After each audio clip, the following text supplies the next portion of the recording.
This conference will now be recorded.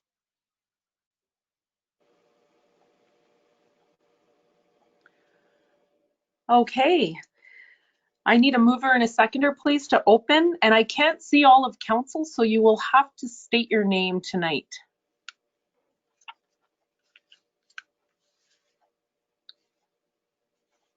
I'll open. Drago, sorry, Drago, you're muted. Yeah. Stefanik mover, thank you. Moved by Drago and seconded by Belinda? Belinda. Okay.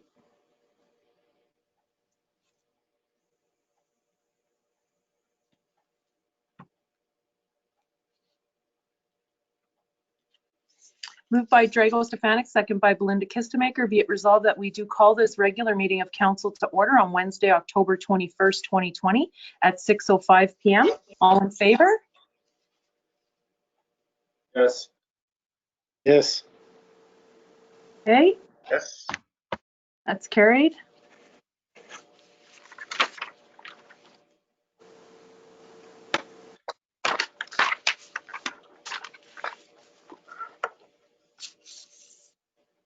And I need a mover and a seconder to approve the agenda as presented. Belinda? Belinda and Peter. Yes.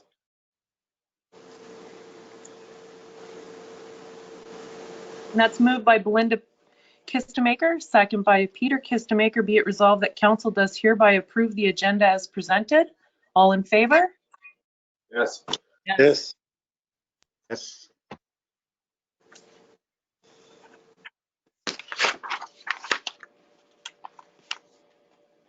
And as always, council, item number 4 is disclosure of pecuniary interest and general nature thereof. You can, and declaration of conflict of interest. You can do that now or anytime throughout the meeting. Madam Mayor, I declare conflict of interest, not pecuniary, but conflict of interest after my presentation. Thank you. Okay, thank you, Drago. And you can submit the forms to Gail for that. Yeah, we're taken care of. Thank you. Okay, great. And now we move on to item number 5. If I can get a mover and a seconder to adopt the minutes. Move it. Drago,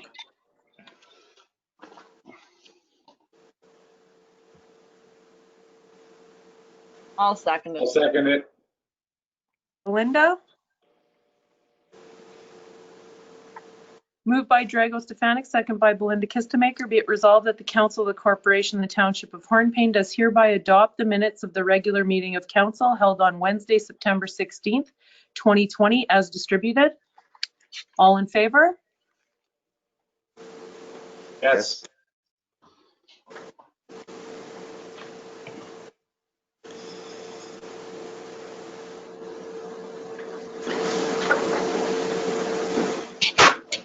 I heard 2 yeses.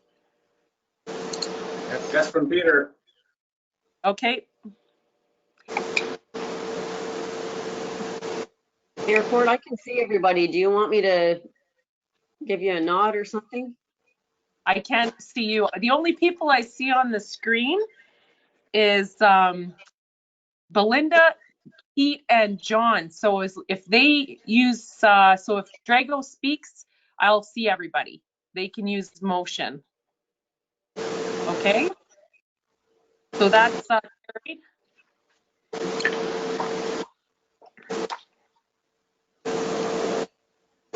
I am getting some background feed from someone's mic though. So if we can mute mics if you're not speaking, please. Okay, we have no business arising from the minutes.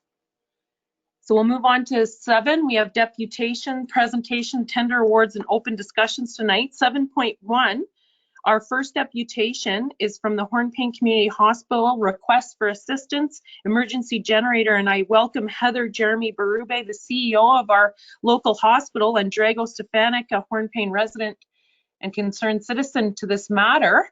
And you're welcome to take the floor, Drago and Heather. Okay, thank you, Madam Mayor. Good evening, Madam Mayor and members of council. Thank you for allowing us time to present our case to you. I will share my time with the CEO, Heather. She will touch upon costs, grants, and funding. If I was in the council chamber at the moment, I would vacate my seat and sit at the delegation table. Obviously, we're virtual. I cannot do that. First, I'd like to thank the Mayor of Fort for officially, via correspondence, reintroducing me to Mr. Salvatore of CN, who is the Manager of Public Affairs, Ontario, and I've touched base with Ms. Salvatore on October 13th. From the onset of my presentation, I would like to state that I reached out to Heather at the hospital as a citizen of this community, advocate on behalf of the hospital and to assist them in the fundraising of this massive undertaking of $500,000 for a new emergency generator. It's a daunting task. I have some experience in fundraising, so I've taken the challenge on.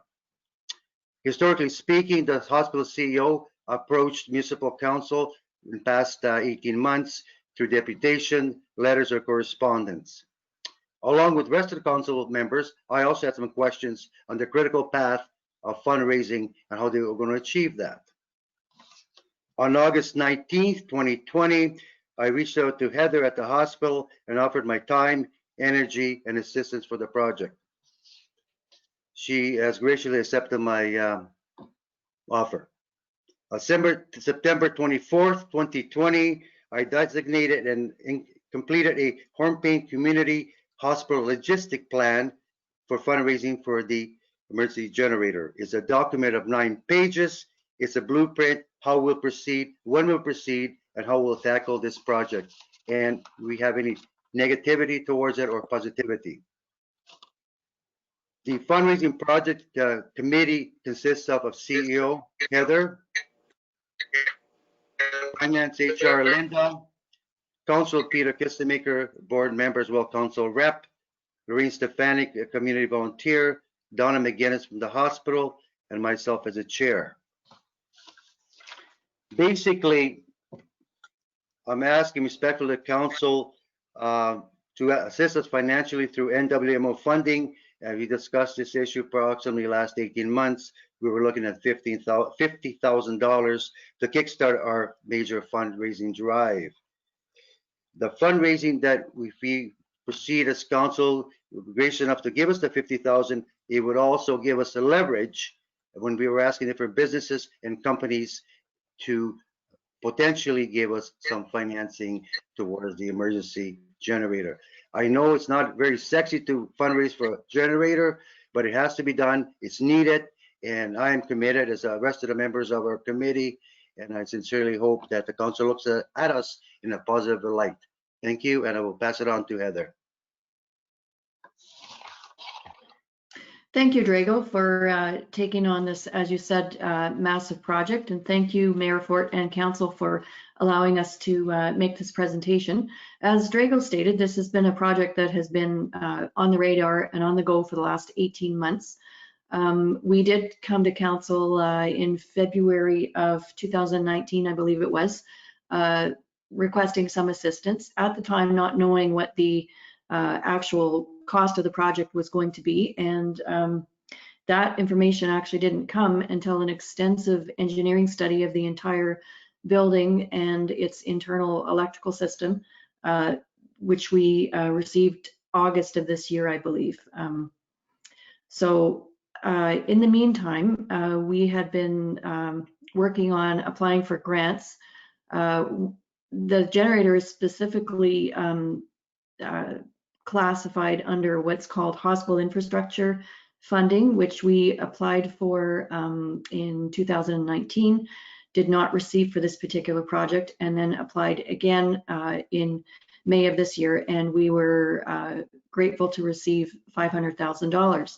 Simultaneously, pretty much, the engineering study was completed, and the estimate for the work on the project is $1.1 million, which is dramatically higher than what anyone predicted.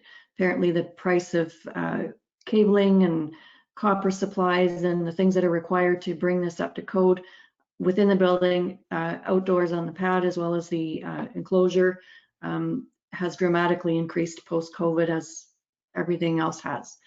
So to sum it up, we are looking at a $1.1 million project. We have $500,000 towards that. I guess it's kind of, we have a short timeline now because we have to complete the project by March 31st, which we are confident we can do, but we didn't fundraise prior to that or even reach out beyond council because, as you said early on, anybody who's donating to these projects usually likes to know what the goal is. We arrived at the goal, knew what the destination was, and also realized what our funding was at the time in August and September. So I can't express enough how thankful we are to Drago committing his time. He's a tried and true fundraiser, obviously, in this community. We are, with all of the demands with COVID and short staff and all the things that face hospitals these days, it's getting worse for us. We're overwhelmed and incredibly grateful for this support and guidance that he's provided. So I do have, Drago has presented his fundraising ideas. We have reached out to the LaBelle Foundation, who historically seems to be interested in donating to medical type projects. Now, as Drago said, this is not as flashy or as interesting as a scanner or a cancer wing or that sort of thing that they've been known to donate to. But however, I'm sure they'll understand how essential it is. And as pretty much the only backup generator and safe place for people in a crisis, I'm sure they'll consider something towards the project. So we have written to the LaBelle Foundation. We reached out to CN with a different contact actually months ago, and Drago has followed that up with his and Mayor Fort's contacts. And we hope to proceed very soon. So I don't know if anyone has any questions. I hope I covered everything. It's been a long road so far. Thank you for your presentation, both Drago and Heather. I'm going to open the floor up. First of all, congratulations on securing the $500,000. Although our initial discussions, that would have covered the cost. So this is a big endeavor that needs to happen for our community. I will open the floor for questions from council at this time. And I can see all councillors except Drago. So if you have a question, you can raise your hand. Councillor Kistemaker-Peter, go ahead. Hi, Heather. Was it $600,000 or $500,000 you're trying to collect? I'm sorry? Is it 500? Is it $500,000 or is it 600,000? Because I just was saying 1.1 million total cost. Well, it's 1.1. We do have some reserves, and this is not a fixed cost. This is the initial price, and as the project is conducted in phases, there will be attempts to find savings, such as changing the copper wiring to aluminum and those sorts of things looked at in phases. So we're hoping to find some cost savings. We're hoping to find some cost savings with travel and accommodations for the trades that will be coming in. So it's not a fixed number. Okay, thanks.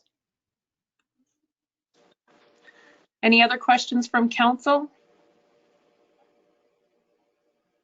Go ahead, Councillor Paroff. You're on mute, John. Thank you. Seeing that you're saying that it's not a fixed cost, like 1.1 million is still not pocket change. Is there an estimate on how far that can go, or is that too far out of the question? That was what the engineers would call the worst case scenario. So that's the absolute largest size generator that we would possibly need. That takes into account a natural disaster, every piece of equipment in the hospital being required to function, needing to heat the building in the dead of winter. that sort of thing. So what they do is they present to you the absolute worst case scenario. It's possible when we get to certain stages that we could downsize the generator. We could make changes to the automatic transfer switch. We could make changes to the materials used in the cabling. We can make changes to the concrete pad potentially. So which is what we're looking at right now. The pad will be poured in the next week or so, but we're looking at ways to reduce the cost of the pad. Okay, thanks. Any other questions from council? I do have to add, though, that all of these proposed changes, as they are presented, have to be, of course, certified by the Electrical Safety Authority. So the plans, as they go along, will be revised, submitted, approved, and then executed. Thank you for that, Heather. So what we're looking for from council currently is still remaining at the $50,000, the original amount that I had saw in the letter.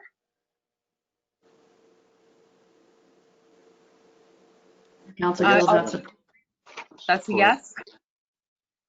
That'd be very gracious, Madam Mayor. I mean, I think it will certainly give us a great kick start. Okay. Well, we didn't, I think we need to have a discussion at council on this fully. And we haven't set the time aside for that tonight on our agenda we listened to the deputation. So I am going to get a general consensus from council. I think it has always been there that we've wanted to donate to this project. And I'm seeing thumbs up. Thank you, Peter. So that's definitely, so if it is possible, both to Drago and Heather, if we could put our donation resolution to the November meeting, I think we could do a minimum commitment tonight so that you can start, or we can write a letter. But I think council may want to possibly donate further with further discussion.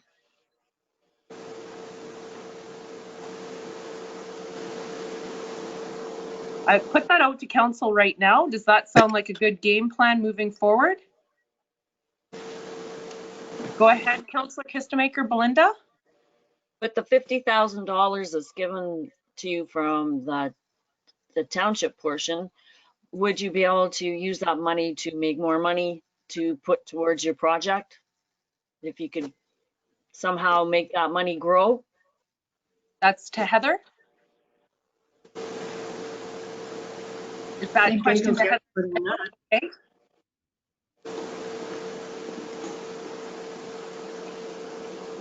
I'm getting some background noise again. So the question was to Heather and Drago about possibly, I think the 50,000 would be great seed money and would get the fundraising the right momentum. And is there any possible way to make that further grow? Yeah, if I may, Madam Mayor, through you to as a council. Yeah, as I mentioned earlier, we call leveraging. When we ask a major corporation, and we have a few on our list, we will obviously mention the municipality of Hornepayne, a shorter way of financial assistance through a major donation, and we're certainly hoping that they are going to come as close as possible to this donation that municipality did. So we'll leverage it. That's the way I'm looking at it personally. Okay. Does that answer your question, Councillor Kistemaker? No. I'm just thinking, if the $50,000 is given to the hospital, let's just say a good fundraiser would say, let's just use a vehicle. If you were to buy a vehicle and sell tickets on that and use and have the $50,000, let's just say as a some of the money as a down payment, could you make that payment that into a bigger amount of money for your project? Okay, I'm starting to see where you're going with this. So possibly the 50,000 could be used to purchase a big item that could be fundraised, Fundraised. which would further generate funds. Okay. A council, I guess that would be a council decision on the sense that they could do, if we were to release the funds, they could do with what they wanted with them. Are you thinking that the fundraisers could do that? I think it would.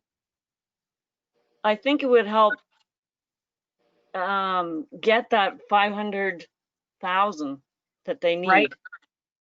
If they had something like that to make something bigger. Yeah, that's a good idea. Really good point. Through you, Madam Mayor, if I may. Yes, go ahead. I think it's a great idea, but I mean, you're looking at the committee. If you're interested to be part of the committee, I'm glad to have you. I mean, we have already 9 pages of we're going to be trying to accomplish with among 5 people, and to have another task on top of that, it's impossible, Councilor, at this moment. But if you're willing to, I'd be glad to have you. Also, with COVID-19, I think people are less apt to spend money on buying a ticket for a certain maybe a car, whatever, a large ticket item. I wasn't thinking that way. I was thinking more leveraging when you ask people for a grant or money donation. Say, hey, Municipality Hornpean gave us this. Can you match this? But I wasn't thinking of buying a large item. I think the times are so critical this time. I don't think people personally are not willing to spend $20 or $30 on a ticket. It was just If I may I? Yes, is this Heather? Yes, Heather, you can have the Yes. floor. Yeah, Yes. I agree with Rigo. I kind of feel like at this point in time, that'd be quite a gamble, but I'm certainly not like, I think we could consider asking large companies like LaCour Motors and Hearst, Sam's Car Sales, local dealerships to maybe donate a car. They did that for the CT scan. And then we sell tickets on that. Okay, definitely. Thank you for the suggestion, Belinda. But it's definitely talking points for council that we could release funds with the use at their discretion to generate further funds. That could definitely be to not hinder the committee. Any further comments on that part of the conversation, council? Go ahead, Councillor Paroff.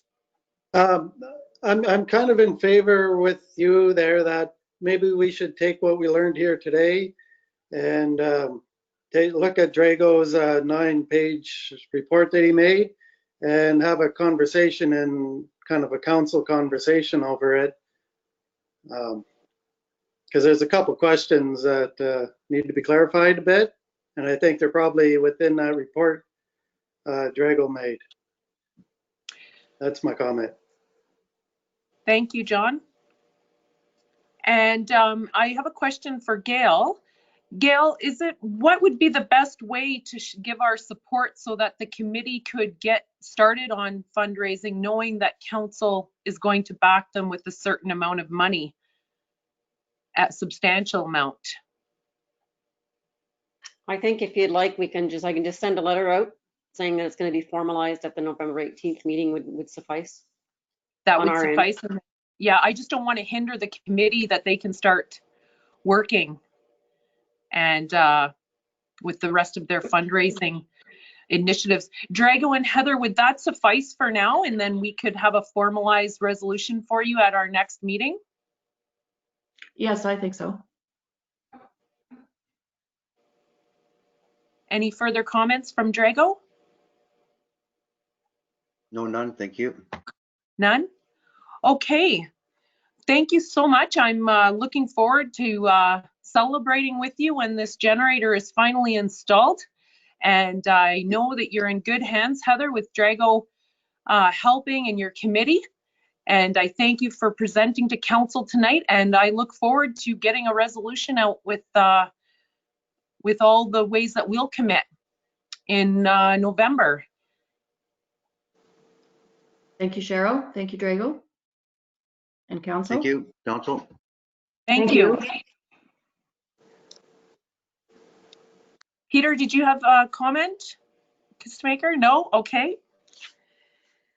Okay, we're going to move on tonight to our deputation 7.2. which is a deputation from the Alberta Rural Development Network. And I'm pleased to welcome Deanne, who I got to meet in person. Welcome, Deanne. She's the Executive Director, and Scott Travis, who's the Director of Research and Programs at the network. So welcome, and I'll let you take over the meeting. Well, thank you very much, and good evening, Mayor Fort, council members, and Gail Jeremy. We appreciate the opportunity to present to you today. And I was thinking as we sat here that I guess an unintended consequence of COVID is that I don't think we would have imagined having this kind of meeting even 6 or 7 months ago. So it's very interesting that we can be here so easily. So next slide, please. So I want to give you a bit of a background on the Alberta Rural Development Network. We're a not-for-profit. We work with rural communities and community-based organizations to address the issues they face, especially the ones that seem to be falling through the cracks. ARDN wants to see smaller communities not just survive, but really thrive. We have about 17 staff members across Canada, and they provide resources, expertise, research, advocacy, and we help find funding for projects. So ARDN itself doesn't have core funding, so we rely on project funding, grants, and doing fee-for-service work. Next slide. So here's a few of our initiatives, and in fact, we first met Hornpain through our Sustainable Housing Initiative. And as a result, I visited your community in late August and had the opportunity to meet with the mayor and the CAO. And our discussion turned to rural revitalization, and I got to learn about all the great work that you've been doing in your community. Before I get into the project, I realize you might be wondering why the Alberta Rural Development Network is working in Ontario and across Canada. Through our past work, and we've been around since 2009, we realized that there are a lot of similar needs across rural Canada, and that the work we were doing in Alberta could actually support communities in other provinces. So we have actually been working nationally for a few years now, and I'm pleased to have you be amongst the first to know that we are rebranding and expanding our membership at our AGM in November. So we're going to become the Rural Development Network, so we can truly be a national organization.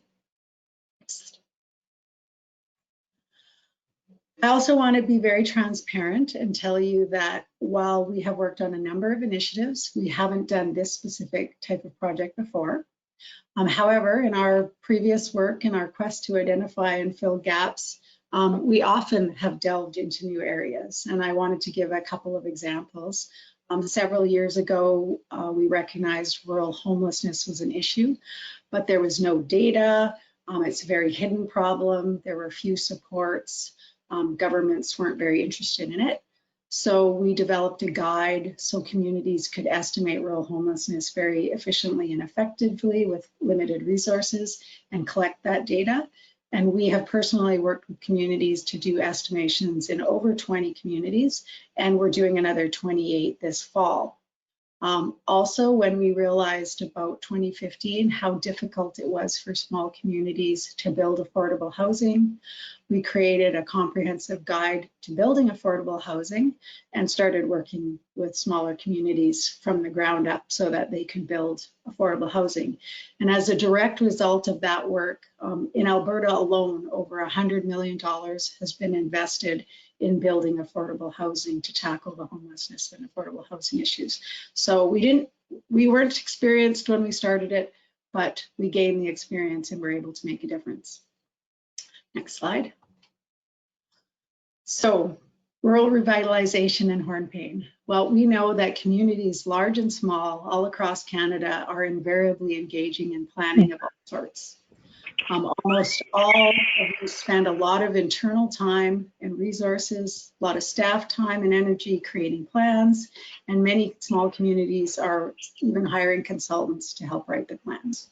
However, we have seen time and again, in many cases, plans get started only to be stalled or get abandoned partway through, or sometimes people develop a plan and then it ends up getting ignored because of different priorities. Yet we know in the most successful communities and for the most successful projects, they all start out with a clear plan that they follow. So it seems like it should be really straightforward. Make a plan, be successful. But there are many barriers to success, and I've personally seen a few. Some of them are things like personnel changes. So whether that's new council members or changes in your senior administrative leadership, you get new people in and they might not share the vision of the previous group. They might not really be aware of the plan. They might not understand the plan or the vision, or for whatever reason, they choose not to follow the plan. I worked with a community who knew they had a plan and didn't know where it was. Sometimes the plan is too detailed. It's very overwhelming to try to read through and understand a 200-page plan. It looks nice, but it's not practical. Or you have a plan that's not detailed enough. It lacks clear steps. It doesn't have reasonable timelines. It hasn't shown how resources will be allocated, or it needs resources you don't have. It doesn't have the accountability. Who is supposed to do what? All we know is that it's way too easy to get sidetracked by day-to-day matters, whether you're council or administration, because residents are calling you up with infrastructure issues and other things that need your immediate attention, and it's hard to focus on this long-term thing. And finally, there are so many resources, tools, approaches, different things out there. How does a small community even begin to make sense of all of them, or even know about them? That's a full-time job. So we know communities spend a lot of time planning, and if it doesn't quickly and effectively lead to real positive long-term change, it can just be time wasted. And we also know it seems simpler to approach each goal in isolation or even in small groups. But what we really need is an overarching plan that considers all the community's needs, lays out well-defined priorities, lays out clear steps, reasonable timelines, clearly allocates resources in a reasonable way, and is clear on who's responsible to do what. And most importantly, communities don't need another set of recommendations or a plan that sits on a shelf. They really need an actionable plan that will immediately begin to deliver tangible results that people can see. Slide. So what we want to do is to work with you to make Hornepayne a real model of rural community revitalization, one that ensures that you remain fiscally responsible and that you use your resources effectively and efficiently.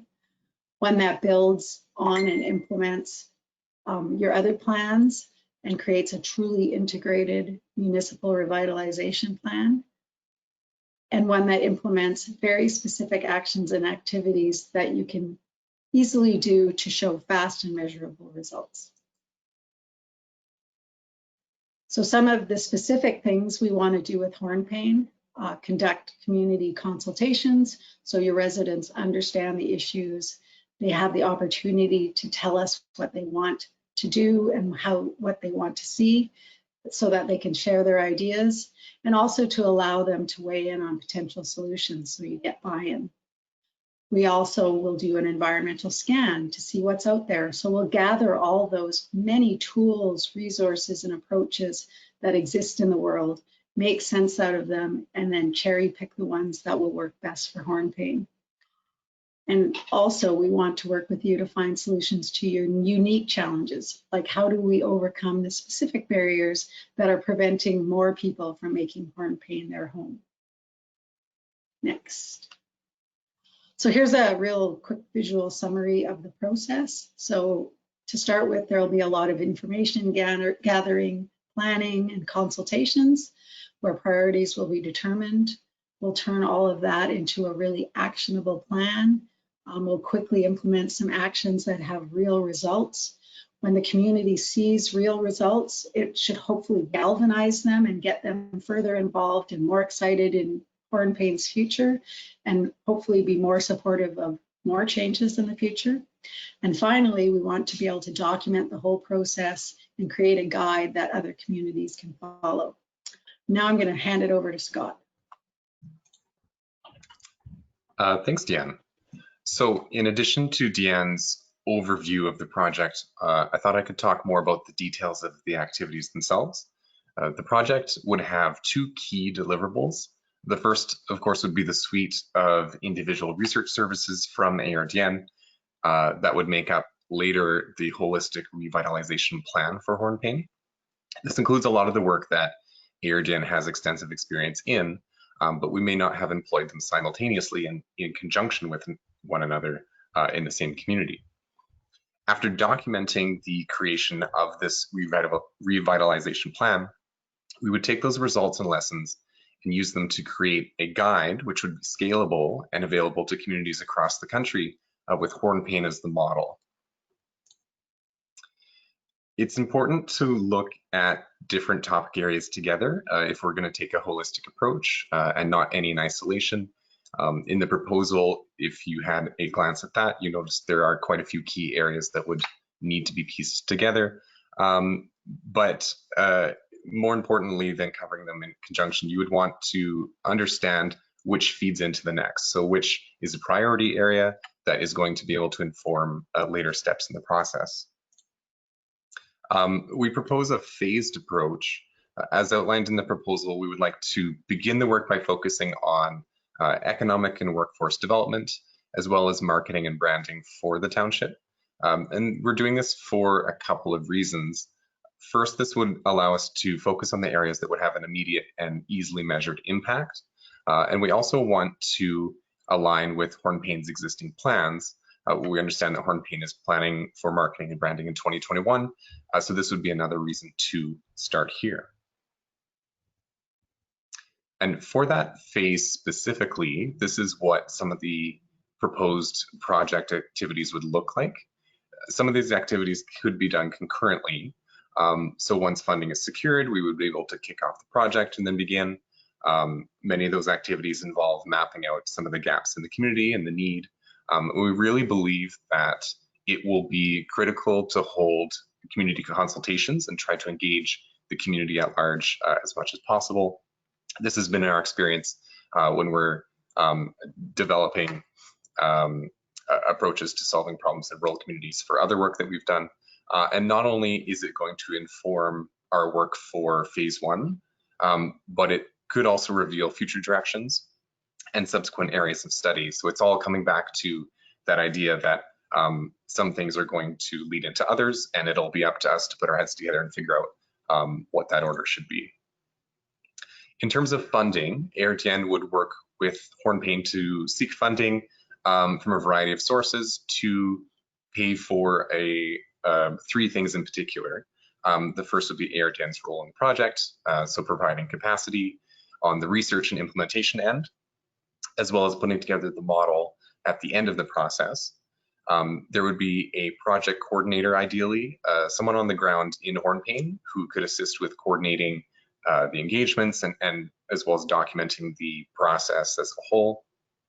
And we would want to cover as much as possible costs outside of Hornepayne's normal operating expenses for participation in the project. With regards to this, we are currently searching for as much funding as we can to cover those costs and to minimize any immediate in-kind contributions as much as we can to start.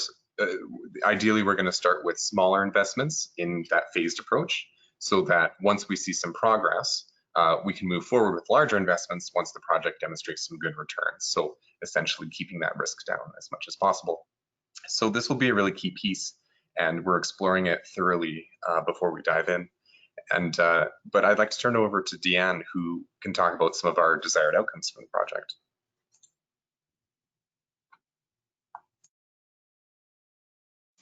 Thanks, Scott. So I just want to take a moment to emphasize that we don't want to overpromise. So there's no magic bullet that will change things overnight, but we do believe we can quickly reverse any downward trends and any stagnation in key indicators like township revenue, which I know you've had a great success at getting grants over the last few years, which is great, but you want more tax space, that revenue you can count on, as well as increasing things like population numbers and the number of businesses in the community.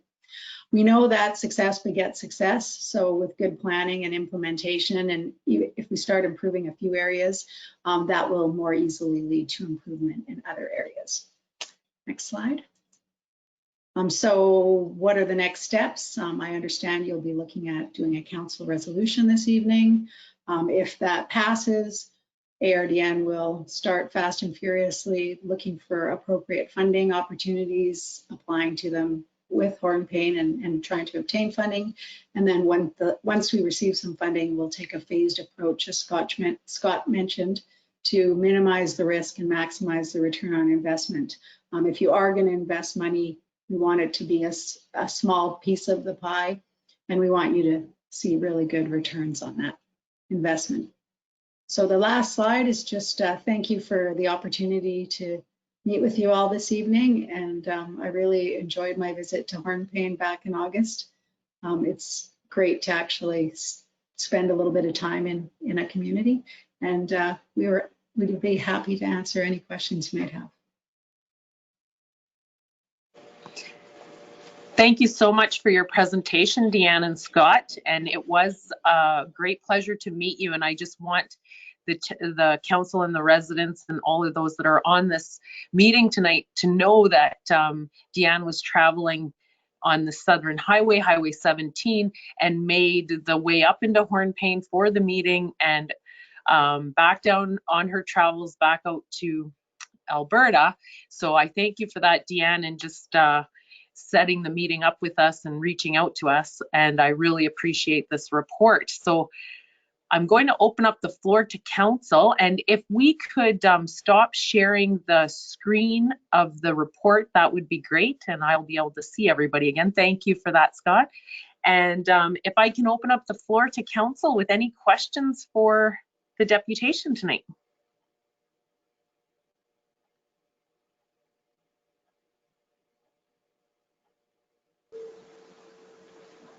I do, Madam Mayor. Do you see me at all, Cheryl? No, I don't, but I do Okay. hear you, Drago. Thank you. Go ahead. Yeah. Through you, the mayor, to Deanne, what's the initial, I mean, there's always cost attached to any project I've been through for many years. What was the initial cost to get this project off the ground and to proceed the path you have given us in the third last page? Thank you. Well, the good news is that's really up to you. It depends on how much you want to do initially, and how much other funding we can get. I had originally, just a few weeks ago, approached Gail and looking for $15,000 because there was a sudden opportunity. We decided not to pursue it, but especially to start with, we're not talking about large amounts of money. Certainly well under $50,000. But again, it would depend on what exactly you wanted to do and what the other opportunities would be for funding. Just to follow up, Madam Mayor, through you again.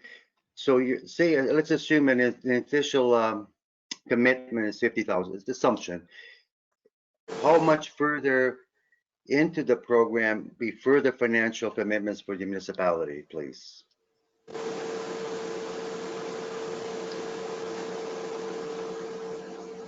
Again, it would depend on what you wanted to do. So we have put the first phase as putting a bunch of processes into place, getting a plan and starting to implement it. At that point, you might decide you don't need our help anymore and you can implement the rest of it. But if you want us to continue to implement further changes and further plans, then we would seek that additional funding, and it would be a similar tranche. Now, that's just to support our participation and your participation in the project.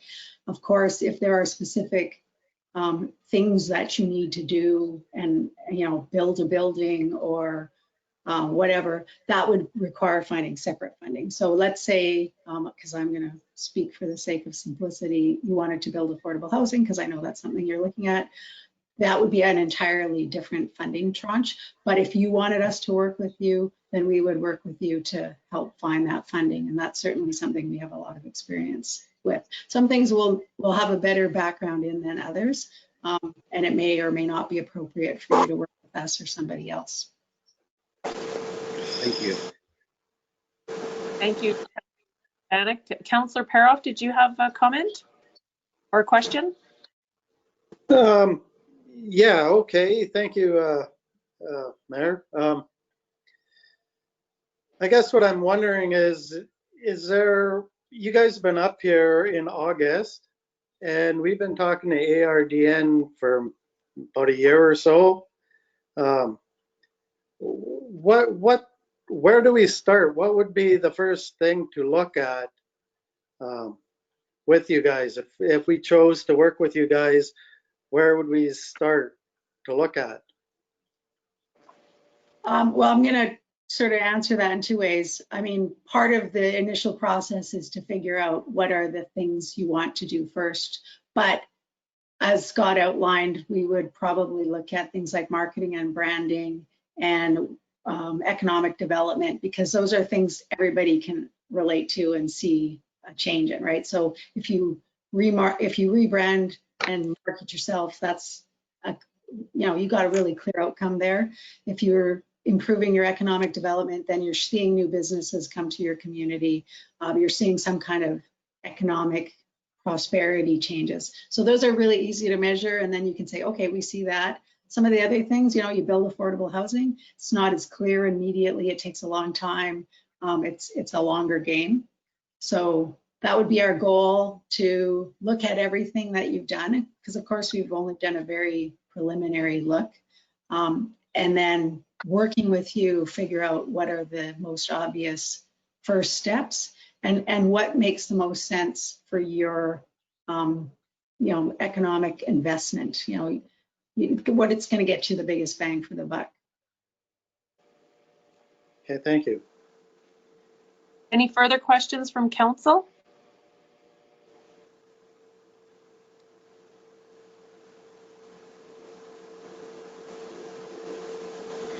I don't see. Oh, go ahead, Councillor Paroff. So sorry, thank you. I've been reading this thing we got on the in our minutes here, or not our minutes, but our agenda. You guys, there's a big report there, Township of Horn-Payne Revitalization Step Guide. It's quite a lengthy document. So right now, tonight, what is it that we want to look at, you want to get from us? What we really want is for you to say you support this project, because if there's one thing we've learned, if we don't have buy-in from the highest levels, projects aren't likely to succeed. So that's the key thing for council to say, yep, this is a good idea and we support it, and we're going to put the resources in that needs to be. And it's not necessarily a lot of money, but it's clearly going to be time from your EDO. It's going to be time from Gail, and even potentially time from all of you. And if you're not behind it, the community is not going to be behind it. So that's the key thing that we really want to see, is that this is something that you wholeheartedly support and want to see move forward. That's answered your question, John? Yes, it did. Thank you very much. Okay. Any further comments from council or questions? I would like to just get council's attention to page 6 of the report that was submitted with our agenda, and it talks about the 2 key deliverables. I'm really excited about this holistic revitalization plan for our community, but then it would go in and build this step-by-step guide. And I love the idea that Horn-Payne could be a model community. I think if we were to embrace this, it could open up different avenues and interest from, I'm not even sure who out there, about rural revitalization. So I'm a strong supporter of this project, in that I think it's new, and like Deanne had said at the beginning, they haven't done this before. But yet no one has in our country, or we would have found it. I'm constantly looking for rural revitalization. So this would be a national project that would give our community almost like what's the word I'm looking for? Usually Gail's sitting beside me during notoriety. Is that the right word? But, and I think it's a good step. And I like the idea too that Scott had highlighted about having a project manager to manage and work with our staff. We have a lot of things on the go, a lot of initiatives that we want to see accomplished. And I think having ARDN on board with a person here in town that could coordinate that between us all and keep us going forward, I see this as a win-win for not just Hornepayne, and I've never thought I'd say this at Hornepayne's council table, but I think for Canada.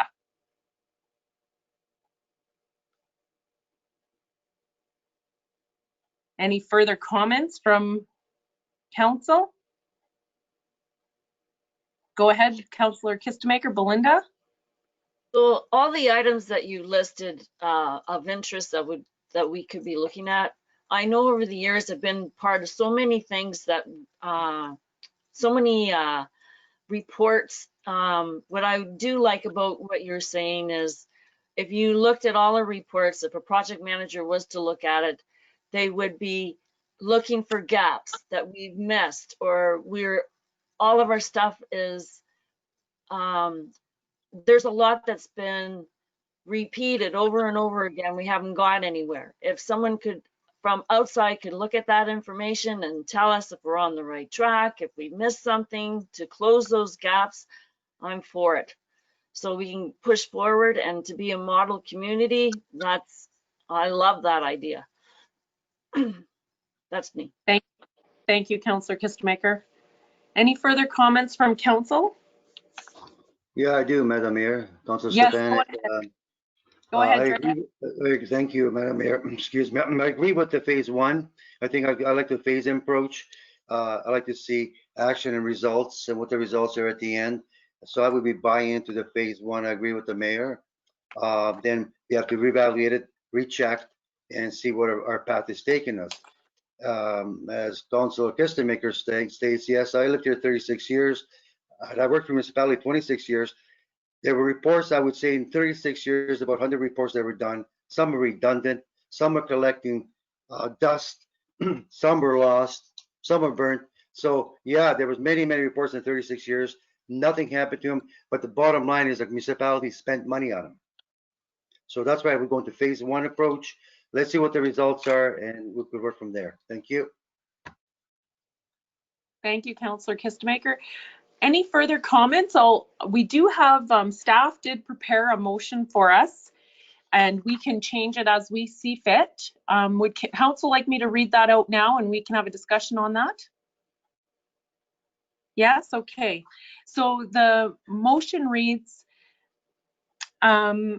actually, why don't we get a mover and a seconder, and then I don't have to reread the entire resolution or motion again, and we can make any adjustments during the discussion. If I can get a mover, please. Peter? And a seconder? John? Okay, so moved by Peter Kistemaker, second by John Paroff. Whereas the Township of Hornepayne has received a proposal from Alberta Rural Development Network, ARDN, offering an opportunity for partnership in the development of two key deliverables, those being, one, development of a holistic revitalization plan for Hornepayne, and two, a publicly available step-by-step guide to developing and implementing a holistic community revitalization plan to assist other small communities across Canada. And whereas the timing of this proposal fits quite well into council's strategy to rebuild our community, and partnering with the ARDN would bring the required expertise to the table to accomplish, if not exceed, council's goals and objectives, and has the potential to set Hornepayne up for sustainable success.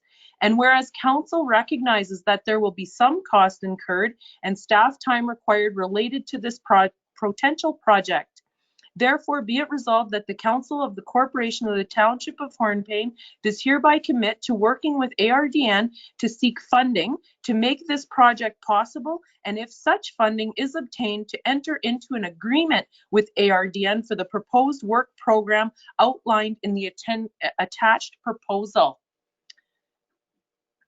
Thank you.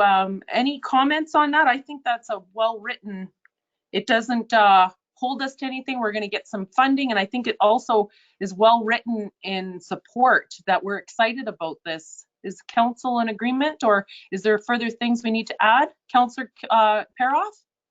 Yes, I like it. I'm in support of it. I think we should go for it. Okay. I concur, Madam Mayor. Stefanik, Councillor. Thank you, Drago. Okay. Is there any further comments on the motion, or should I put it to a vote? Okay, I'm going to put it to a vote. Those in favor of the motion on the floor? Agree. Okay, and I have agreement from everyone, so that is carried. Well, I want to thank ARDN for coming and presenting to council. I want to thank you for your support, and I look forward with the rest of council and all of our staff working with you. It's been a pleasure working with you so far. So I think we're into a great partnership here. Thank you very much. I concur wholeheartedly and really looking forward to seeing this project get results and make Hornpain that model community for all of Canada. You're absolutely right. It'll be a national project. Great. Thank you. Thank you. Okay. Now, I don't know if the rest of our council meeting is going to be so exciting. Let's see where we're at.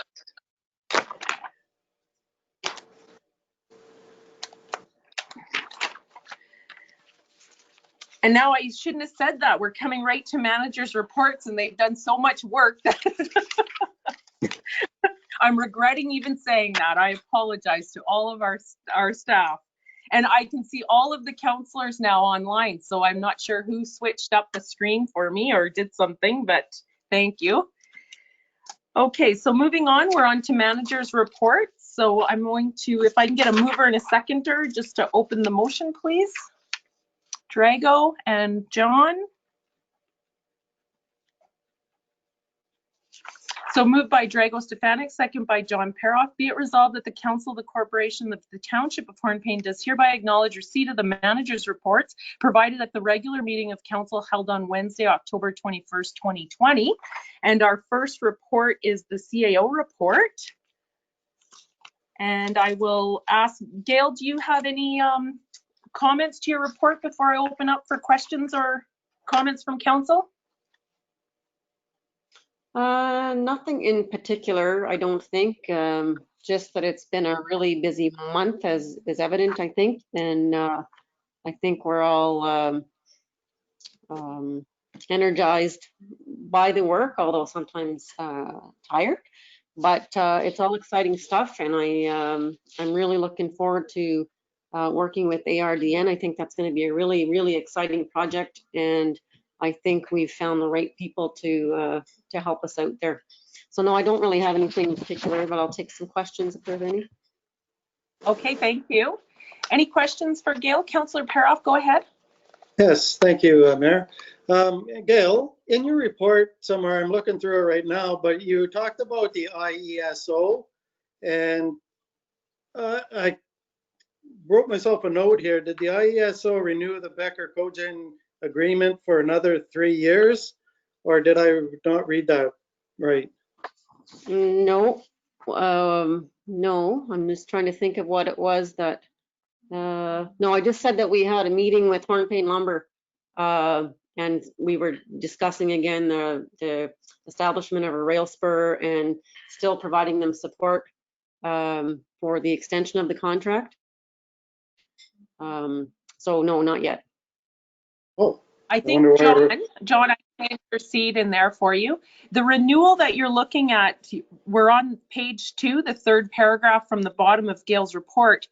The renew our agreements with the mill for another 3 years. Those are the agreements we have with the mill. Those are what they're talking about there, if you see in that paragraph 3. Thank you very much. That's Yes, exactly right. what I was looking at. Yeah, no problem. Any other further questions, John? Is that all you had? That is all I had for Gail's report. Very good report. Okay, thank you. Councillor Stefanik, go ahead. Thank you, Mayor. Through you, Great report, Gail, and the SM team. It's obvious, but all the massive amount of work has been done over the last few weeks. Couple comments. The rail spur, was there any further movement on that? I see you put in your report, I realize that. Is there any more movement, more discussion on it? Or is it still basically was about a year and a half ago? I will let Mayor Fort speak to that because she had a more recent conversation than I Okay. did with Thank CN. you. Yes, I can speak to that right now. So we are in conversations with CN. Currently, it is a positive response. What I'm finding of working, and I said this actually earlier today or yesterday to Gail, is that I'm learning that working with them, we just need to have what we want to do planned out, ready to go. So when we get the yes, we can just move forward. So I'm hopeful. And I would really like to see this happen for our community and for our lumber mill in Hornpain Lumber and Hornpain Power. I think it's a necessity. So yes, I'm very hopeful. Thank you, Mayor. And the follow-up question to Gail. I found it interesting, the OGRA. Can you just expand ever so lightly on OGRA, the service delivery? There's a type of grant. What does it entail, please? Just as information item, please. It's also in the same, just above the rail spur. It said OGRA. Oh, John. it's just an award for service delivery efficiencies and accomplishments. It's not a monetary award or anything. It's just a recognition award. Very much. Thank you. Any further comments from council to Gail? I thank you for your report, Gail. I have one comment. I think we should have a discussion about our meetings moving forward and find out how council is feeling about the one meeting a month. I'm going to have my first is sometimes I feel a little out of the loop. So, but I do see that a lot of work is getting done. So that's a win-win. But maybe we can discuss that in January at a further meeting when we set our meeting dates. Maybe I was thinking today, maybe it could be every 6 weeks or something. We have like space it out more where you have an extra meeting in there, not just one a month, but maybe every second month you have an extra one, something like that. So think about that, council, because we will be setting our meetings for next year and we can see how we get the best work done, how council feels informed, and also to support our staff. So I thank you for that, Gail. And I guess that wasn't more a question, just a comment on that part of your report.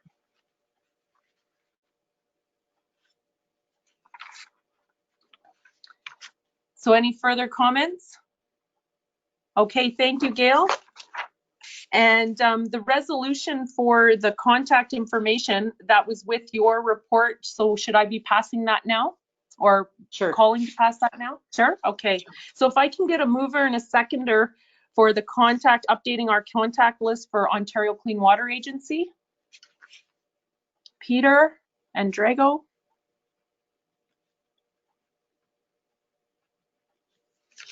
So moved by Peter Kistemaker, second by Drago Stefanik. Be it resolved that the Council of the Corporation of the Township of Hornpain does hereby provide the Ontario Clean Water Agency with the following contact list in the event of an adverse water sample being received outside of office hours. Order in which to be called, contact name, and then it's the contact number. We have Dwayne Goodrow, Public Works Manager, and his number. I'm not going to read out each individual number. Gail Jeremy, CAO Clerk. Melissa Chenier, Client Service Manager, Treasurer, Cheryl Fort, Mayor, Belinda Kistemaker, Councillor, Peter Kistemaker, Councillor, John Paroff, Councillor, Drago Stefanik, Councillor, and we have all of those, all the people listed. Can you please double check your phone numbers right now on the resolution that they are correct?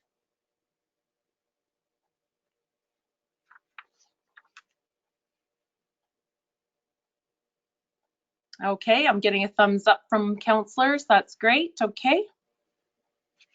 And I'll put that to a vote. Those in favor? And that's carried unanimously. Okay, we're moving on to our Client Service Manager Treasurer's Report.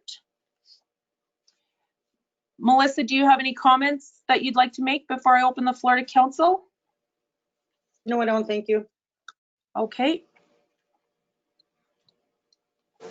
Council, any questions for Melissa? Go ahead, Councillor Paras. Thank you, Mayor. Through you, I'd like to ask Melissa, my understanding is between water and sewer and the taxes, are we $587,000 in arrears? Is that what I'm looking at, or am I looking at it wrong? No, that's correct. There's 192,000 in, oh no, in arrears for water and sewer at 64,000, but the 192 isn't due until October 31st. So the total arrears is almost 400,000 for taxes, and the water arrears is 64,000. Still, that's pretty excessive. I wish everybody would pay. What is the, are those residential or is that commercial or? It's all of them combined. Okay, thanks. I also have a follow-up question. Go ahead. Your server upgrades that I wrote here, is that, does it, and you said it allows for online payments. Can you clarify what that means? Well, we bought a new iCity online program back at the beginning of the year, but we needed to do a server upgrade to be able to use that program. So we did get a new server a few months ago, but we're still working on our old server. So now they're doing the migration so we can get all the information on the new server and we can get that program up and running. Okay, I thought it was online payments because like I pay my taxes through the bank, but that's not what you meant. Yeah, that's the program that we will be implementing once everything's up and going. You'll be able to go, each resident or business will be able to log onto their account, water and sewer and taxes, and be able to get inquiries online and also pay their bills online. Okay, so it'll serve the public because they'll have more information on their personal account. Yes. Okay, thank you. Just to clarify, Melissa, currently right now, a resident can't go online and get any information online about their accounts, correct? Correct. Right. So with this new system, you'll be able to go online and check out your water bill, your taxes, and all of that. Yes, that's correct. Okay. So that'll be great. That should lessen some phone calls and people can inquire on their own. Is there any other further questions for Melissa? Go ahead, Councillor Stefanik. Thank you, Mayor. Just a comment. I'm glad to see the impact levy for 2021 is a zero. I think it's the most appropriate due to COVID-19 and all situations. Thank you. Thank you, Councillor Stefanik. I do have one question, just to follow up from John's. Melissa, is this a increase in arrears in your opinion, or do we have data on that from last year or the year before for our taxes being due or our water in arrears right now? This time of the year, because of COVID, it's not similar to compare because we pushed the deadlines. So I think once we come the end of October and then for water and then the end of November, we'll be able to compare appropriately. But this year we can't do it from historical data because of the push of the deadlines. Right. Thank you for that. That's right. We did push deadlines. One other comment I had was on our report, you're recommending that we don't apply for the phase 2 funding. No, I don't think that we're going to need it, and I personally don't think that we're going to qualify because they said that they don't know how they're going to distribute it, and it's pretty much for communities that have had a great deal of expenses pressure or COVID related pressure. So no, I don't think that we needed to apply. Okay. Councillor Kistemaker, did you have a question? Belinda? No? Okay. Just one further follow-up question to that, Melissa, is did they give us any percentages of what, like in comparison to our yearly budget, and if you compare your COVID expenses to that's a significant amount of incurred expenses for a community? I'm just thinking, if we looked at it from a point of view where we put almost 3 months worth of wages, and in the report, just a second, it was 60 to 75% of our workload from March 13th to the 3rd was COVID related. If we compare that, like that's almost a quarter of our staffing dollars. Would that put us at a significant amount?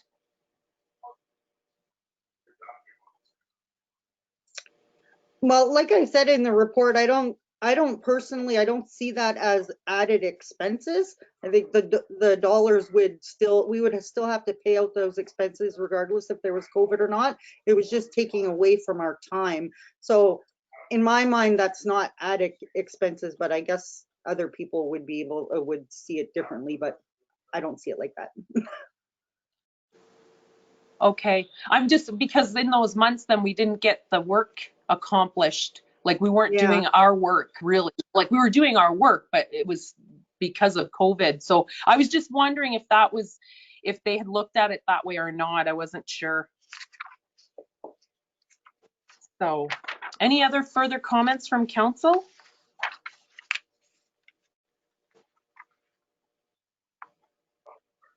No? Okay. And we do have a resolution with this report as well, with Melissa's report, talking about special. Go ahead, who's speaking? Excuse me, Mayor Fort. I just wanted to say that I know for the phase 2 funding, I think it's meant for municipalities that are losing a lot of revenue from facility closures, things like that. And you have to have a really detailed plan of why you need the money and what money you're missing and where you're going to be spending those dollars. I don't know if we would have the evidence to support that type of thing. I mean, we've used ours for PPE and for banners, and whereas I think some cities, say with 20 arenas or I don't know, I'm just using that as an example, they're really losing revenues. Sorry, the cat just jumped up on the table. And I think it's, when you read the documentation, it's more for people who are really seeing, can foresee really big deficits for the coming year with regard to COVID. That's the way I read it when I looked at it. So we'd have to come up with a really, you really have to prove why you would need that money and where you were going to spend it. And I'm not sure that we could do that. Like, we're not really suffering that much in comparison to what other centers are. So that's what I got out of it when I read it, just to give you that perspective. Okay, thank you. Thank you for that, Gail. Yeah, that's what I was trying to figure out when I was reading the report, was that it's hard to compare yourself with a big municipality. Like, yes, they're losing millions and millions of dollars, but if you put it into a percentage, like if you have millions of dollars in your revenue side and you're losing millions of dollars, if it was in a percentage stream, because for us, it's a significant amount. If we've used a quarter of our staffing dollars in a year at our municipality, that was kind of where I was trying to figure out, how did the province come out with that? And I totally support the recommendation, because you've had your talks with the ministries and all of that. I was just trying to understand how they were going to do the comparisons. Thank you for the clarification, Gail, and thank you for your report, Melissa. So carrying on, we have a resolution on the table for the preliminary council discussion, and that was in Melissa's report it was the last paragraph of the report. if I can get the suggestion, first of all, was to set it for November 25th, 2020. And is that a good date for council? And this is for a preliminary council discussion. You can see the resolution, the suggested motion in your package of the preliminary council discussion of 2021 municipal budget, and also a public consultation on the following user fees and parking bylaw. And as you know, council, once we set a special meeting, those are the only items that we'll discuss at that special meeting. November 25, Madam Mayor, is fine with me. Thank you. Okay, Councillor Stefanik, thank you. You're available. Councillor Paroff's good. I'm good. Thank you, Councillor Paroff. Councillor Kistemaker Peters good. And Councillor Belinda, are you available? So far. So far? Okay. Okay, I'm going to insert the date for November 25th.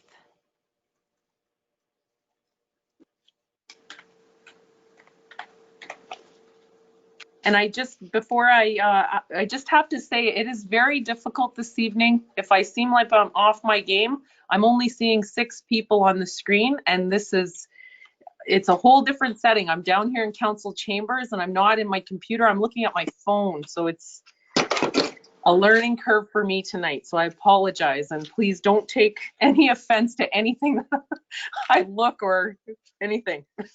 Okay, so if I can get a mover and a seconder, please, for the special meeting. Peter and Drago. So moved by Peter Kistemaker, second by Drago Stefanik. Be it resolved that the council, the corporation, the township of Hornpain does hereby set a special meeting of council for the purposes outlined below. A preliminary council discussion for the 2021 municipal budget, public consultation on the following user fees parking bylaw for 6 p.m. on November 25th, 2020 at a virtual meeting room. All in favor? And that's carried with everyone. Okay.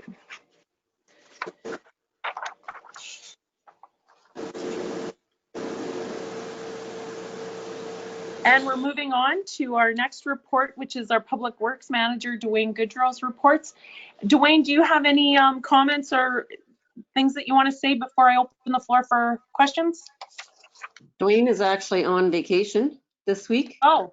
So it's a bit unfortunate because this is the timing that we had set for his reports to come out. But I'm thinking Melissa and I can likely answer most of, well, hopefully, most of the concerns that come up. And we didn't want to hold off for another month on some of his initiatives. So that's why they've still appeared on the agenda. Okay, my apologies for that. I thought Dwayne was on. I'm just going back to that. I'm sure the phone number is correct that we passed. For Dwayne's phone number is 807-229-6999 for the resolution previous? Yes, it is. Yes. Okay, good. Okay, great. Okay. So if we have any questions for public managers reports, we're going to field them between Melissa and Gail. So I open the floor up. Try not to be too challenging. Go ahead, Councillor Paroff. Let's see what we can do. This is actually a question that Melissa might be able to answer best. He talks about a purchase of an excavator, which I agree 100% with. He also goes into it explaining how it'll pay off for itself in a number of years. I'm assuming that will be tracked and it'll be checked all the time for us so we can monitor it. Yeah, actually, Dwayne does track his hours on the machines. So he does that. So but the cost of the whole thing will be tracked and we'll know individually when it gets paid off and stuff. So we can just prove to the public that after 2 years, we spent this much money, but it's paid itself off. Thank you. Okay, great question. Thank you for that. John, any further questions for Dwayne's report? It's quite lengthy and there's a few different recommendations there. Go ahead, Councillor Stefanik. Yeah, thank you, Mayor. Through you, item number 2, excavator. I agree 100%. I think we should be acting on it very sooner than later. Snow bucket, I think that should be purchased this year. It makes a lot of sense to me. The price is fair, and I think it's going to do lessen the amount of labor time removing the snow. And I think also he has a good case for the crew cab 4x4. We should also be looking at in the very near future, meaning this year or early January. My recommendation are as such. Thank you. Thank you, Councillor Stefanik. Carol, can I just Councillor add something? Oh, yes, go ahead, Melissa. I just wanted to say that after we had made these reports, we were talking, Gail and I were talking about the half ton, and he did put in some numbers in there to lease or to purchase at 84 months. And then Gail and I were speaking after, is that we had originally put in 40,000 in the budget for COVID, because we originally put 20,000, and then we were getting close to the 20,000 when we set our budget. So we put another 20,000 in there. So Gail and I were thinking that maybe we could put, if he was going to go ahead and purchase that sooner than later, that he could put down a 20,000 down deposit, or yeah, deposit on it, and then just get a loan for the rest. Just another option to consider. Okay, thank you for that. Thank you. So go ahead, Councillor Kistemaker. Peter, did you have a question or a comment? Well, I was just giving you a heads up that Melissa had her hand up because you can't see her. Oh, yes, I can't see her. Councillors, you're going to have to help me out. If you'll have to wave at me if somebody else wants to talk, because I can't. I can see all 4 of you now, and our EDO. That is it. Hi, Stacy. I can see you. Go ahead, Councillor Kistemaker. Belinda?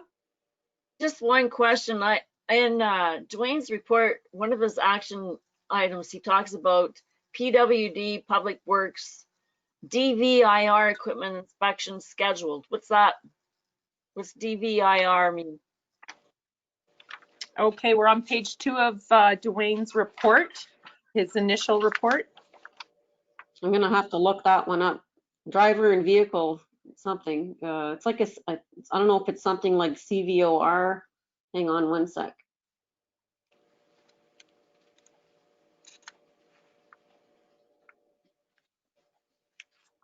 It's a thing that comes up, a renewal, like for Service Ontario, but driver vehicle inspection reports is what it is, and it's a mandatory thing that comes up. It pops up every, I don't know if it's every year or every 2 years or whatnot. Thank you. You're welcome. Okay. Okay, I have a few questions. Hopefully you can help me out. First of all, I want to give a big shout out to all the Public Works in Dwayne and the senior management team for 3 successful digs in our community. That's great. I'm hats off to you all. I can't say that enough. And I'm looking forward to future successes. I also want to say the take it or leave it for our garbage week of disposal week and cleanup week went very well, and I did get an office chair. Dwayne had mentioned in his report about seeing things on curbside and the piles getting lessened, and I was out walking and I picked up an office chair and walked that over to my daughter, so I scored. And it was talking to, in his report, it talked about taking down this, the fencing, or taking care of the cemetery and the fencing. And I was wondering, the question that I had about that, and it was, I'd been driving by there during free cleanup week, was do we need the gates? Some of the gates look a bit unsightly. And I'm wondering about that cedar hedge along the fence, if, I'm not sure if this would go to the cemetery board or what have you, but I was just wondering about that in I'm not sure if you can answer that, Gail, or not. I don't see why we would need the gates. I can definitely talk to Dwayne about that. And the cedar, I'm not sure specifically where you're meaning about the cedar, but I know there was some removal of brush and whatnot that occurred last year along the fencing at some point, and maybe it wasn't all completed, I'm not sure, but that can be taken care of as well. Yeah, there's what I'm referring to is there's a really nice it's by the main gate to when you're standing in front of the main gate on the road to the right hand side. There's cedar hedges there that are growing into the fence. And that's, I wouldn't want to remove the cedar hedges. I was wondering about the fence portion because it would still have a fence there, it would be the cedar hedge. That's what I was looking at. I wasn't sure if it was within our laws of that control us in controlling the cemetery and that sort of thing. So I just wanted to put that out there. Okay, I'll get him to have a look at it. Yeah, and thank him for the work that he's done up there too. And I do have questions about the excavator.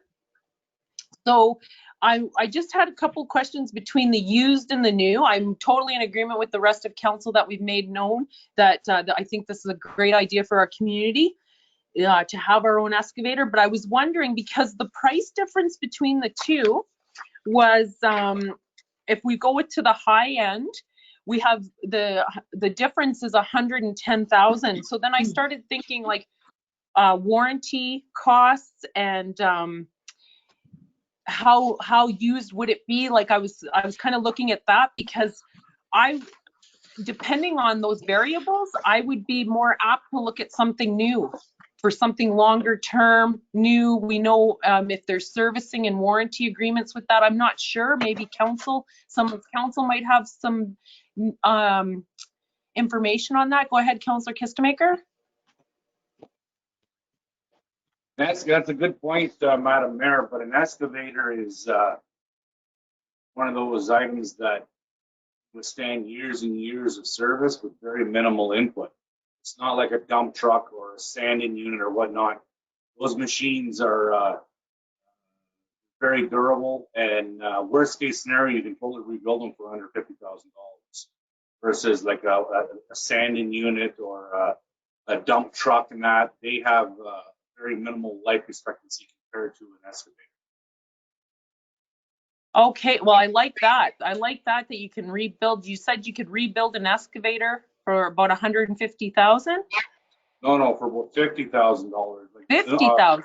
Okay. Wayne would be able to tell you, but the motors are much smaller than they are in a dump truck. They don't work as hard, and for what we would use it for, I fully concur with the public works manager, and second-hand one would be the ideal thing. I know I agree with what you're saying. If it was a sanding unit or a dump truck or something, we'd be more smarter to look at a new one. But yeah, and Mark. Okay, thank you for that. I missed just the end portion of what you said, but I got the whole gist. You had said something about Mark. Well, Mark would, any of the maintenance and whatnot for it, Mark would handle that, no problem.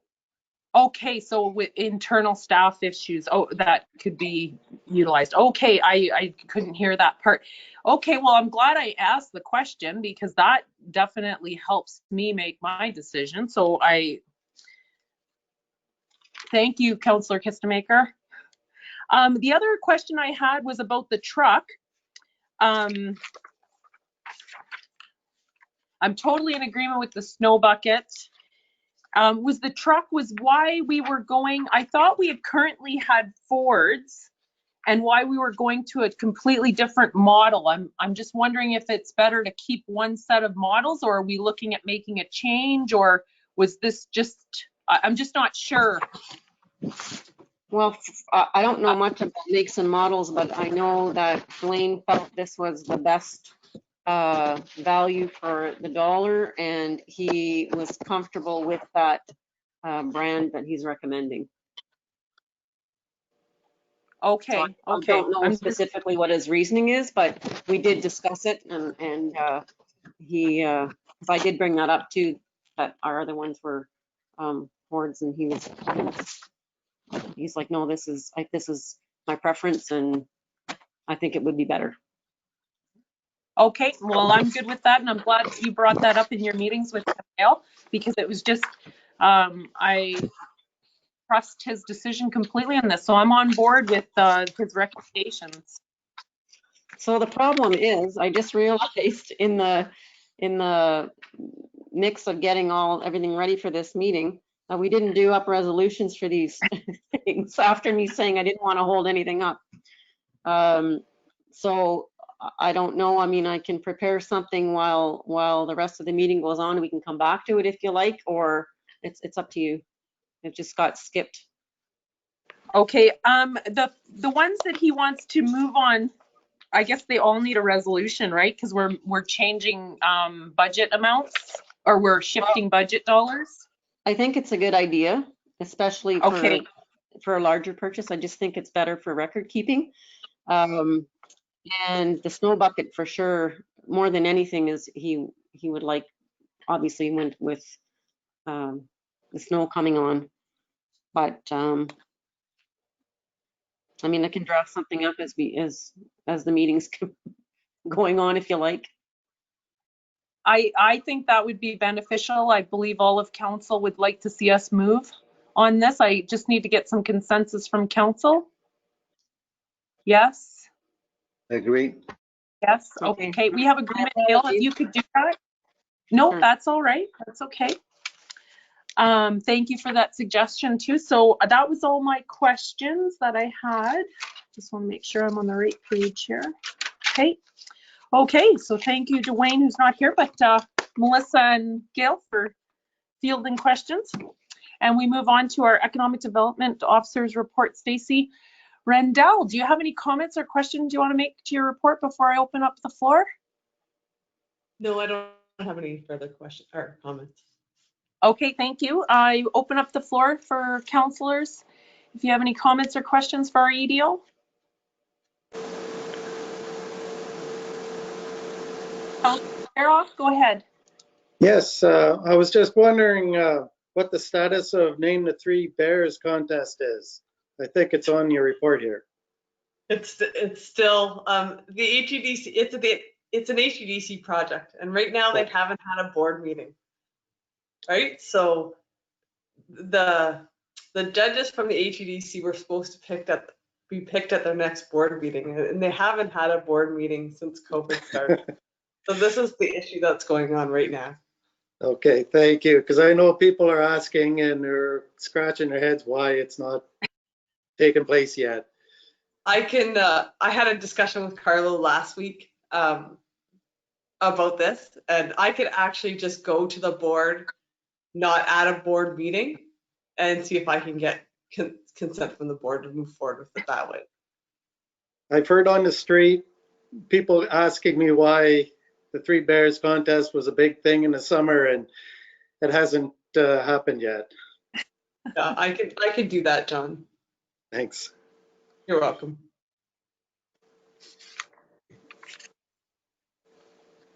Any other further questions for Stacy? Okay, I just have one question, and I didn't put the item.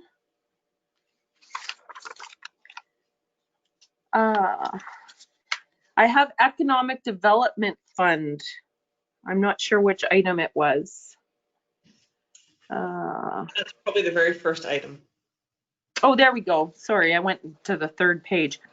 My question on that is working to establish an economic development fund. Are we looking at anything to do with a community foundation with that, Stacy? Well, that's actually one of the deliverables from the FedNor grant. So the initial economic development fund was to actually establish an economic development officer after the 3-year period was over.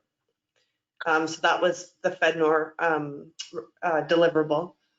Michael from Wayfinders and we expanded that a little bit when we were doing the SDRs. So we're looking at all different options for EDFs. So we need funding for our EDO, but we also need funding for the CIP and potentially affordable housing. So we're looking at EDFs for all those 3 different sections, I guess. Okay, thank you for that. So that's still in the works and the progress Yeah. of, okay. The other question that I had was from item 3.4, which is the regional strat plan. Yes. And why I bring this up was Gail and I attended the mayor's meeting last week or the week before, and we were talking about adding rail amongst the strat plan, and I believe we're going to do that with a letter. I haven't followed up exactly the details, but the mayors were all in agreement that we need to include it and that it can be done. That was asked at the meeting. But I'm wondering if there's anything further from our community that we need to include in that strat plan, that if you see anything, or because we could do those revisions at the same time. Honestly, I haven't read the regional strat plan in quite a while.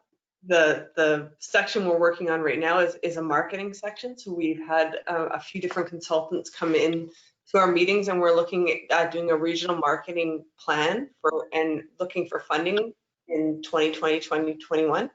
And that's one of our first stages. And that marketing plan will actually really assist Horn, if it goes forward, it'll really assist Hornpain, because it's primarily about data collection and about redirecting traffic. So it would get our data sets to help us with our rebranding and our marketing next year.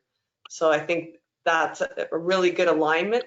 They're starting the regional data collection now in the first part of the year, and we're starting our marketing and branding in 2021. So it actually perfectly aligns with where we are. But I could revisit the document to see if there's anything we would like to further add in there. Okay, yep, that's, I just thought if it jumped out at you, just so we can do it all at once, and then it's, and that goes to anyone. It occurred to me when I was reading your report. So that's all the items I had. Any other further questions for Stacy? No? Okay, and we don't have a resolution with your report, so we're good. Okay. Pardon, who was that? That was me, Stacy, but I guess the resolutions go with the grants report. Oh, okay, yes, I don't see any here. So we did a mover and a seconder, mover by Drago Stefanik, second by John Peroff, to accept the reports. If I can put that motion to the vote now. Okay, Belinda, yes, okay, and that's carried. And I'm apologizing ahead of time, Gail. I think I've messed up the order. That's okay. I already made a mistake, so. I am really out of the loop now. Okay, let's move on. Okay, we're on correspondence action items, and item 11.1. If I can get a mover and a, sorry, I'm seeing, okay, the grants were right behind the report. I'm sorry about that.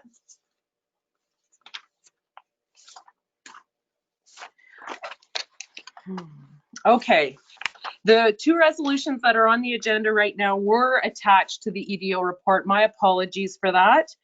And the first one is for the COVID-19 Technology Adoption Fund. And you should see that in your agenda packages, councilors. And if I can get a mover and a seconder for that, and then I'll read the motion. Peter?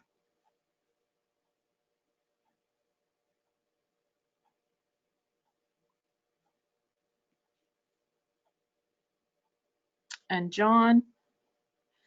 Okay. Moved by Peter Kistemaker, second by John Peroff. Be it resolved that the Council of the Corporation of the Township of Hornpain does hereby authorize the CAO clerk to apply for funding to the COVID-19 Technology Adoption Fund, CTAF, offered through the Sault Ste. Marie Innovation Centre up to the amount of $10,000, with the municipal portion being up to $2,500 for one of the following projects. Senior management team to decide based on the project that best fits the criteria and the permitted budget. 1, productivity, create a digital filing system to make it easier to sort, save, share, and find documents, electronic filing and retention. 2, mobile working and telecommuting, create a mobile office that allows staff to work productively from anywhere, including laptops, backup batteries, surge protectors.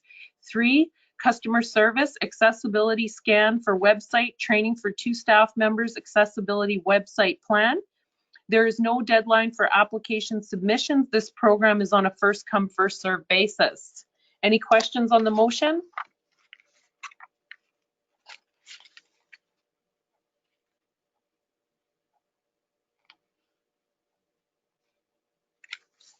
There being none, I'll put it to a vote. Those in favor?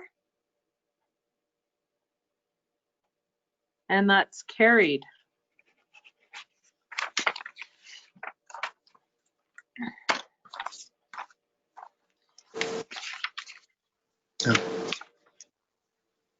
And you'll see the second resolution is for the Investing in Canada Infrastructure Program. And if I can get a mover and a seconder, Drago and Peter.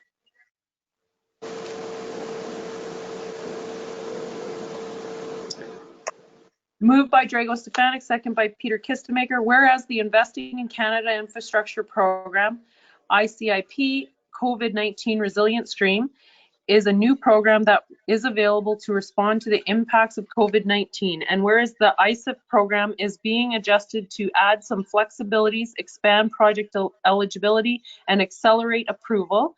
And whereas the new stream will support the following types of projects: retrofits, repairs, upgrades for municipal, territorial, provincial, and Indigenous buildings, health infrastructure and schools, COVID-19 response infrastructure, including measures to support physical distancing, active transportation infrastructure, including parks, trails, footbridges, bike lanes, and multi-use paths, and disaster mitigation and adaptation projects, including natural infrastructure, flood and fire mitigation, and tree planting and related infrastructure.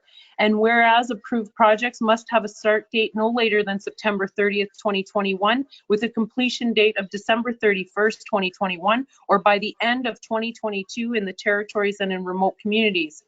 And whereas council deems it appropriate to apply for these funds, therefore be it resolved that the council, the corporation, the township of Hornepayne does hereby authorize the CAO clerk to apply for the Investing in Canada Infrastructure Program COVID-19 Resilience Stream in the amount of up to $50,000, with the municipal portion being up to $10,000 for outdoor fitness equipment that would encourage and support physical and mental health and well-being. Use of the outdoors, physical distancing, and is in alignment with the township service delivery review goals. The deadline for the application submission has not yet been determined. Any discussion on the motion? Go ahead, Councilor Karoff. Yeah, when I was reading this, I'm not sure what, I mean, a recommendation, an outdoor fitness cement pad? Is that what administration is recommending, or? I will field this to Stacy. You can answer, please. Thank you. So we looked at, it's outdoor dynamic and static equipment that would be on a cement pad.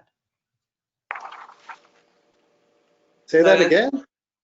It's outdoor fitness equipment. So basically it's an outdoor gym with static and dynamic equipment. So there would be a cement pad and the equipment would be bolted to it.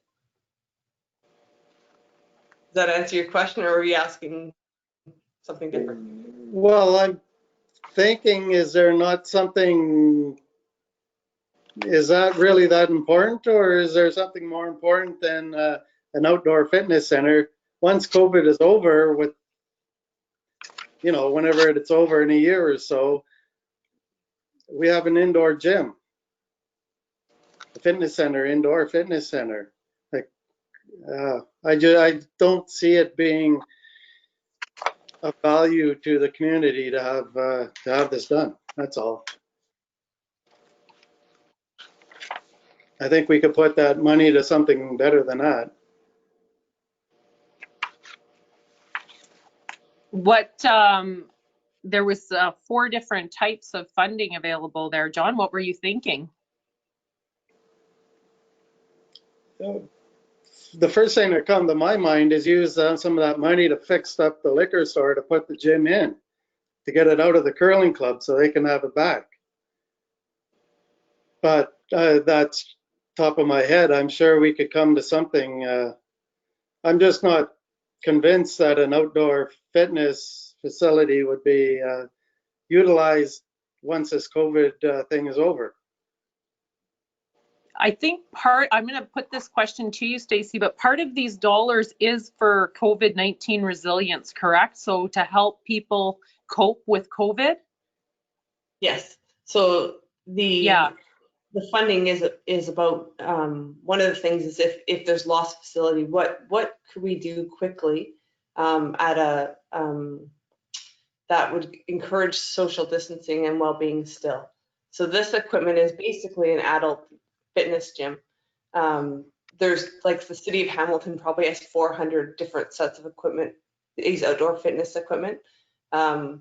It's something that's part of the new park structure to encourage health and well-being. So it would be, we would hope that it would be utilized after COVID as well. That answer your question? Yes, I think so. Go ahead, Councillor Kistemaker, and then Councillor Stefanik. Go ahead, Belinda. I just saw something on the news recently with seniors using the outdoor equipment, and it looks like it was things that they could use for like not sitting in a chair, and I thought it was pretty impressive. So we did look at equipment that accessible for seniors and for people who are in a wheelchair. So there's dynamic and there's static equipment. So there's different equipment for seniors accessible, and then there's dynamic equipment as well. Thank you, Stacy. Councillor Stefanik. Yeah, thank you, to Mayor. First of all, I accept the recommendation. Number 1, number 2, she's right. City of Hamilton, which I lived a few years, exactly has numerous ones, and their outdoor facility equipment, which are resistant to climate, cold weather, minimum maintenance, what's installed, and I think it's a great idea. We don't know if the COVID-19 is going to finish next January or the following January. I think it's a grant portion is to us. I think we should act on it. Thank you. Thank you for that, Councillor Stefanik. Any further comments from council? I want to say that I think the addition to the bike park area, gazebo area, the pavilion, it says gazebo in your report. I'm assuming that's the pavilion area. And one day we'll have some names for all of our areas, but I think it would be a great addition there. Is that still the recommended area? Yes. Yeah, great, great. Okay, is there any further discussion before I put the motion to a vote? Okay, those in favor of the motion? And any opposed?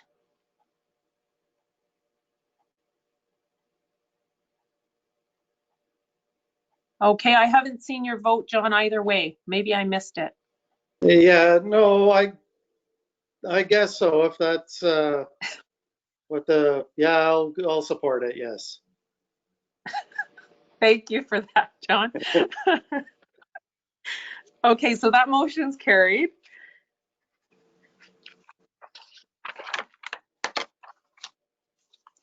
And we're moving on now to,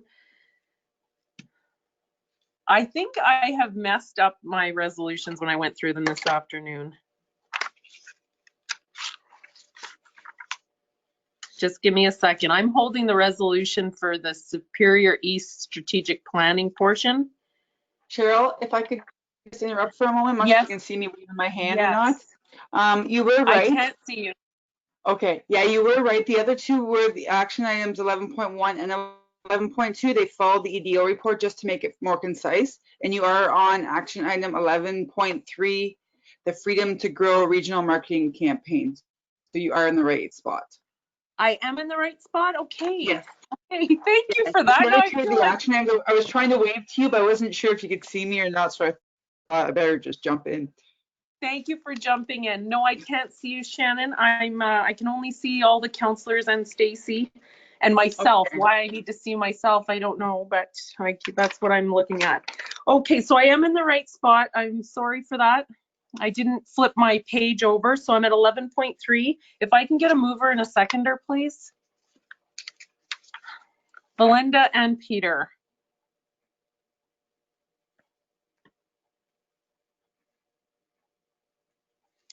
Moved by Belinda Kistemaker, second by Peter Kistemaker. Whereas in early 2019, municipalities and First Nation communities in the Superior East region, including the Northeast Superior Regional Mayors Group, participated in a strategic planning exercise, and whereas in May 2019, a final strategy was approved and adopted. Report titled How We Prosper Together, Regional Economic Development Strategic Plan for the Superior East and Neighboring Communities is now being implemented. And whereas in the plan, the following 4 strategic objectives were approved: focus on workplace development, focus on economic diversification, focus on infrastructure and community development, focus on capacity building. And whereas the Northeast Superior Regional Freedom to Grow campaign directly supports strategic objectives 1 and 2, strategic objective 1 focuses on addressing regional labor force shortages by upscaling the regional population and attracting skilled labor to the region. It relates to industry diversification by taking a collaborative approach to attracting skilled labor that is appropriate to target sectors, focusing on skill building in the region geared toward diversification in those sectors. And strategic objective 2 relates to developing the target sectors of professional services, value-added forestry, mining, supply chain services, local energy, and tourism.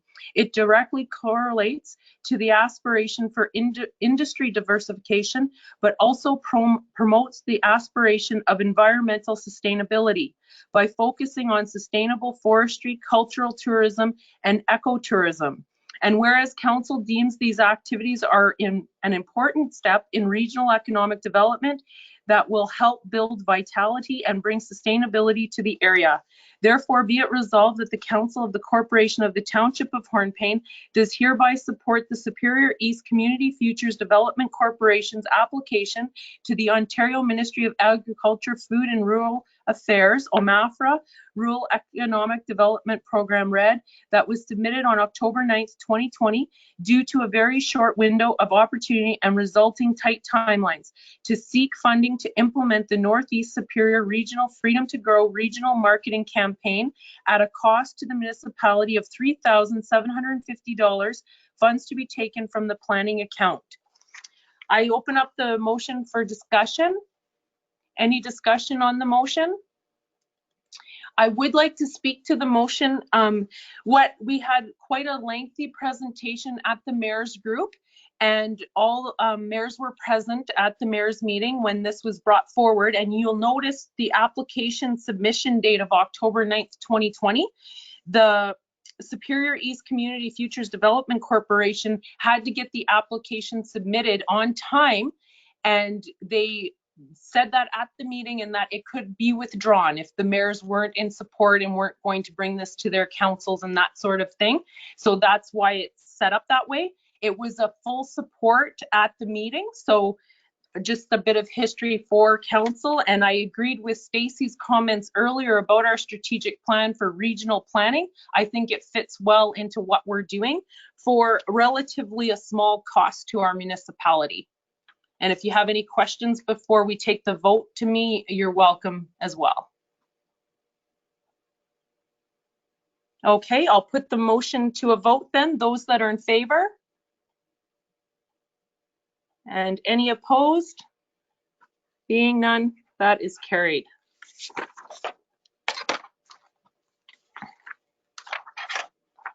And we have 11.4. 11.4.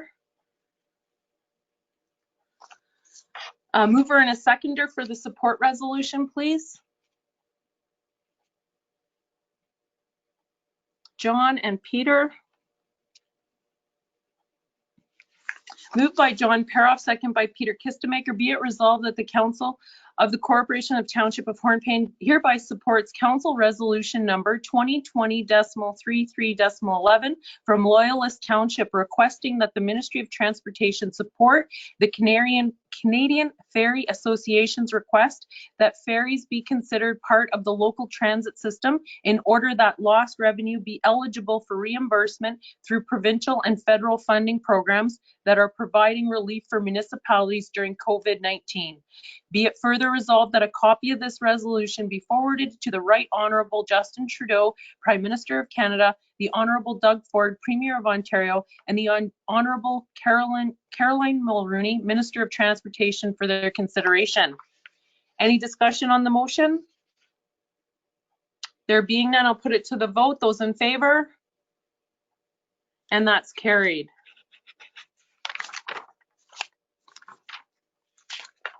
Continuing on to 11.4 or 11.5, if I can get a mover and a seconder for the support for North Glengarry. We've got Drago and John. Moved by Drago Stefanik, second by John Paroff. Be it resolved that the Council of the Corporation, the Township of Hornepayne, does hereby support the Township of North Glengarry's Resolution number 6, which urges the Ontario government to allow capital expenditures under the Safe Restart Agreement funding. And be it further resolved that a copy of this resolution be forwarded to the Honourable Doug Ford, Premier of Ontario, Michael Mantha, MPP Algoma Manitoulin, the Association of Municipalities of Ontario, AMO, the Rural Ontario Municipal Association, ROMA, and the Federation of Northern Ontario Municipalities, FNOM, for their support. Any discussion on the motion? There being none, those in favor? And that's carried.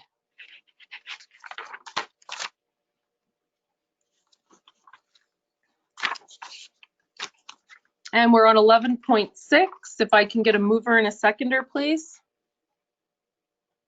Peter and John. Moved by Peter Kistemaker, second by John Paroff. Whereas the Council of the Corporation, the Township of Hornepayne, has received correspondence from the Township of Asphodel Norwood, the Municipality of Tweed, and the Township of Blandford Blenheim regarding oversight and land use planning for cannabis grow operations and cannabis production facilities. And whereas the Government of Canada introduced Bill C-45, the Cannabis Act, to create the foundation for a comprehensive national framework to provide restricted access to regulated cannabis, and to control its production, distribution, sale, importation, exportation, and possession. And whereas unlicensed and unmonitored cannabis grow operations have increasingly become a problem in communities in Ontario as well as across Canada, and whereas these operations are allowed to establish with little or no consultation with the local community, and municipalities are often only made aware of their existence after conflicts arise with neighboring landowners. And whereas loopholes in existing federal legislation allow these large-scale grow operations to establish and operate without the regulation or protocols that licensed and monitored operations need to adhere to. Therefore, be it resolved that the Council of the Corporation of the Township of Hornepayne hereby supports the resolutions from the Township of Asphodel Norwood, the Municipality of Tweed, and the Township of Blandford Blenheim, urging the federal government to amend the legislation under which these facilities operate to ensure the safety and rights of local communities in which they are situated, and to ensuring a governing body in cannabis production that addresses unlicensed and unmonitored cannabis grow operations and production facilities, takes a unified approach to land use planning restrictions, enforces the regulations under the Cannabis Act on behalf of the licensing agency, and ensures local authorities are, in fact, provided with notification of any license issuance, amendment, suspension, reinstatement, or revocation within their region. Communities more readily with local communicates more readily with local governments and provides local governments with more support.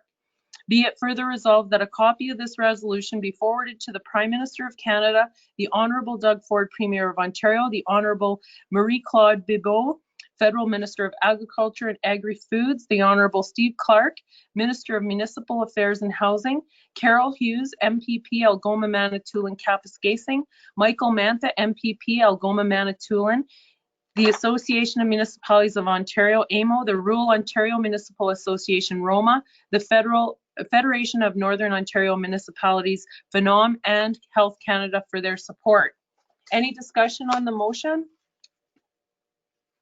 Okay, I'll put it to a vote. Those in favor? And that is carried. I'm just looking at the time, Council, and at 8:15, I'm going to call a brief break.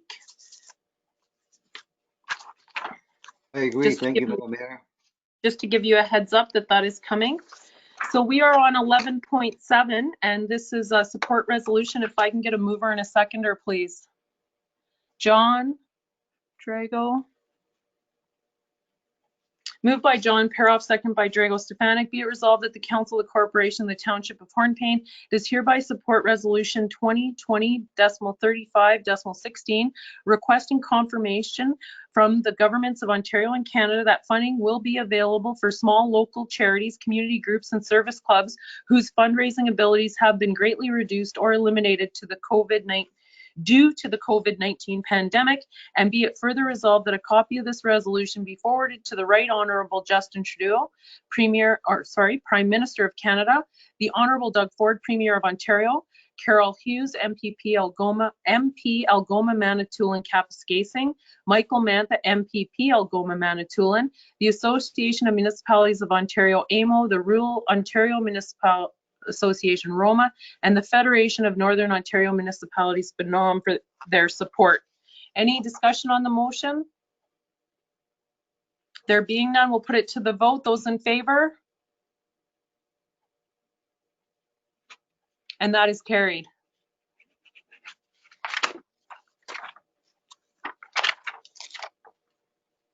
And we're on 11.8, FNOM's request for support. A mover and a seconder, please. Peter, Belinda.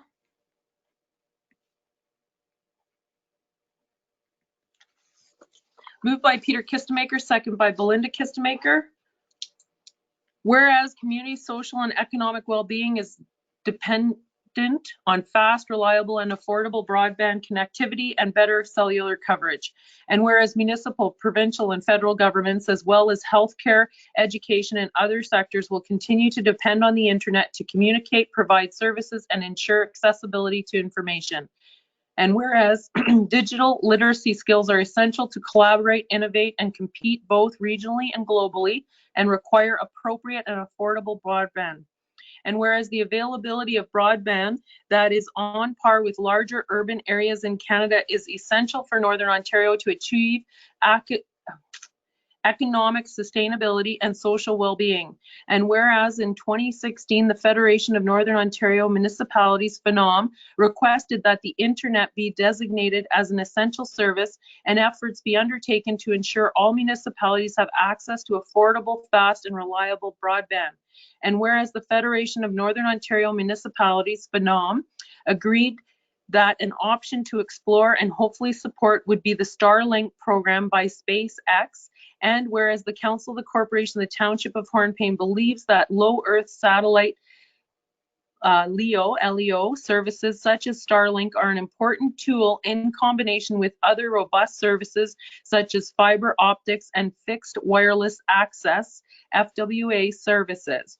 Therefore, be it resolved that the Council of the Corporation of the Township of Hornpain does hereby agree that broadband is an essential service, and that the Canadian Radio, Television and Telecommunications Commission, CRTC, should encourage LEO services and other private ventures to compete with those presently acting in the communication field, as they have the private financial ability to move forward. Be it further resolved that a copy of this resolution be sent to the Federal Minister of Science, Innovation and Economic Development, the Provincial Minister of Economic Development, Employment and Infrastructure, the Provincial Minister of Economic Development and Mines, the Canadian Radio, Television, Telecommunications Commission, CRTC, Carol Hughes, MP Algoma Manitoulin Kapuskasing, Michael Mantha, MPP Algoma Manitoulin, the leaders of the opposition parties, and the Federation of Northern Ontario Municipalities, FNOM. Any discussion on the motion? I would like to just say for this motion, when this was first sent, Gail did look into the wording of it because of our broadband initiative in our group, and we do support it, but we also included about the fiber optics and the fixed wireless access to ensure that it aligns with our strategic goals. So if there's any further questions or comments on the motion? No, then I'll put it to the vote. Those in favor? And that is carried.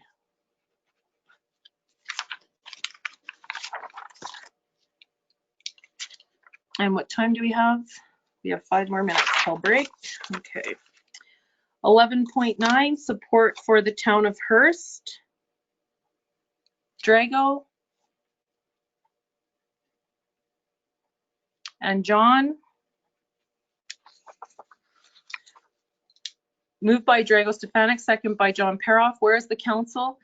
Whereas council has received correspondence dating September 17th, 2020 from the town of Hearst with regard to public health restructuring, outlining concerns with the Ministry of Health's MOH formally announced plans to amalgamate several public health units throughout the province.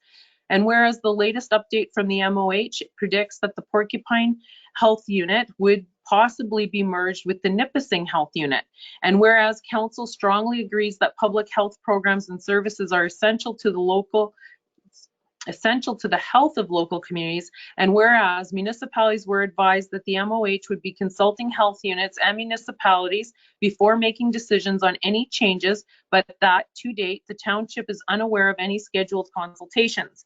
And whereas northern municipalities share some characteristics, low population, economically driven by the forest industry, aging population, youth migration, etc., they are also very different on other forefronts: language, socially assisted populations, drug use, relations and interactions with First Nations, etc.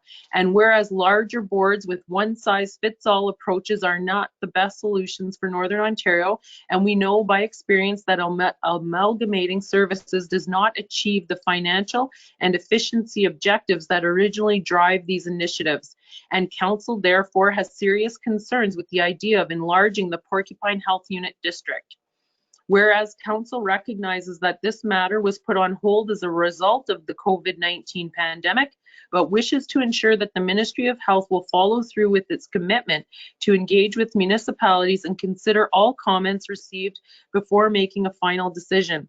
Therefore, be it resolved that the Council of the Corporation of the Township of Hornepayne does hereby support the Town of Hearst's letter to the Minister of Health regarding public health restructuring, and agrees to forward this resolution to the Honourable Christine Elliott, Minister of Health, the Honourable Doug Ford, Premier of Ontario, Carol Hughes, MP, Algoma Manitoulin Kapuskasing, Michael Mantha, MPP, Algoma Manitoulin, the Porcupine Health Unit, and the Town of Hearst.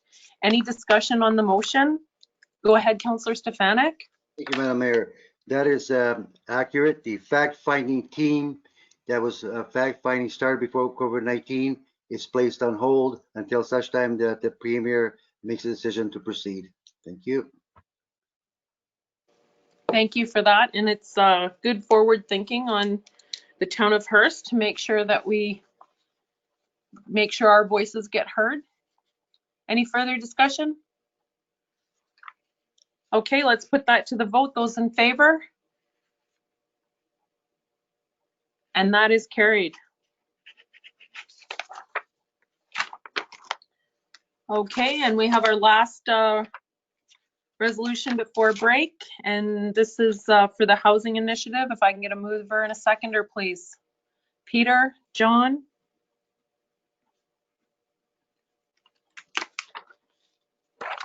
Moved by Peter Kistemaker, second by John Paroff, whereas council has received an invitation from the Township of Dubreuilville through the Northeast Superior Regional Mayors Group to participate in a proposed regional housing initiative, and whereas a housing shortage has been identified in every community in our immediate area that is negatively impacting the ability to attract and retain a suitable workforce, which is detrimental to employers and is also a barrier to attracting families to our communities.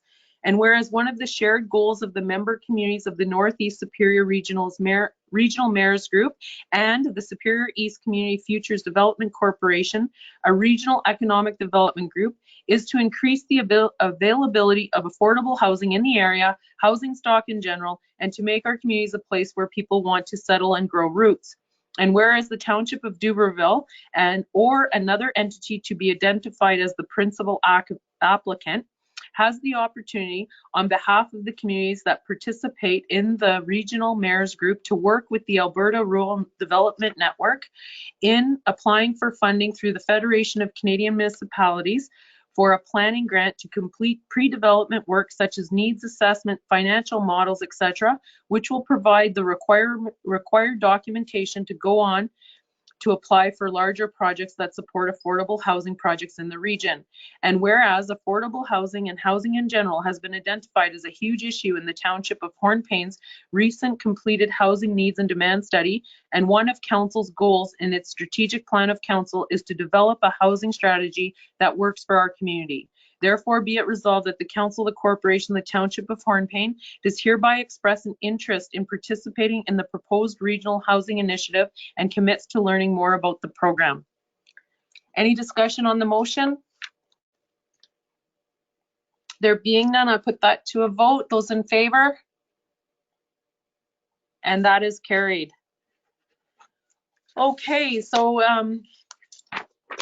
it's 8:16 now, so if we could have a 10-minute break or 9-minute break and resume at 8:25, please.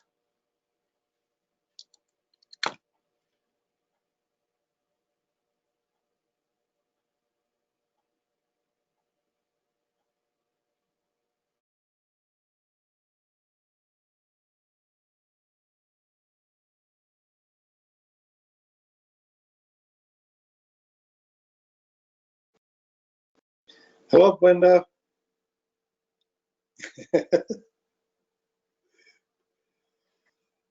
Hi. I'll We're the try and only find, ones left. I'll try and find you some information on what I saw the other night. Regarding, The outdoor equipment that you were asking about. You guys, just a reminder, you're still live. Okay, thank you.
Whoops.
Okay, we are at 8:25, and unfortunately my screen has changed who I'm seeing.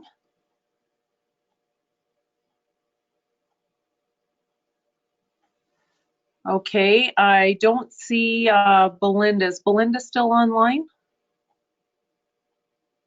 Her video's not up, but she'll be back momentarily. I'm here. Okay. You're here? Okay, okay. You'll have to speak, Belinda, for the resolutions because I can't see you anymore on the screen. So, okay, so we're moving on, council. I hope everyone was able to get a glass of water or a coffee or what have you. And we are on 11.11. If I can get a mover and a seconder, please, Drago and Peter.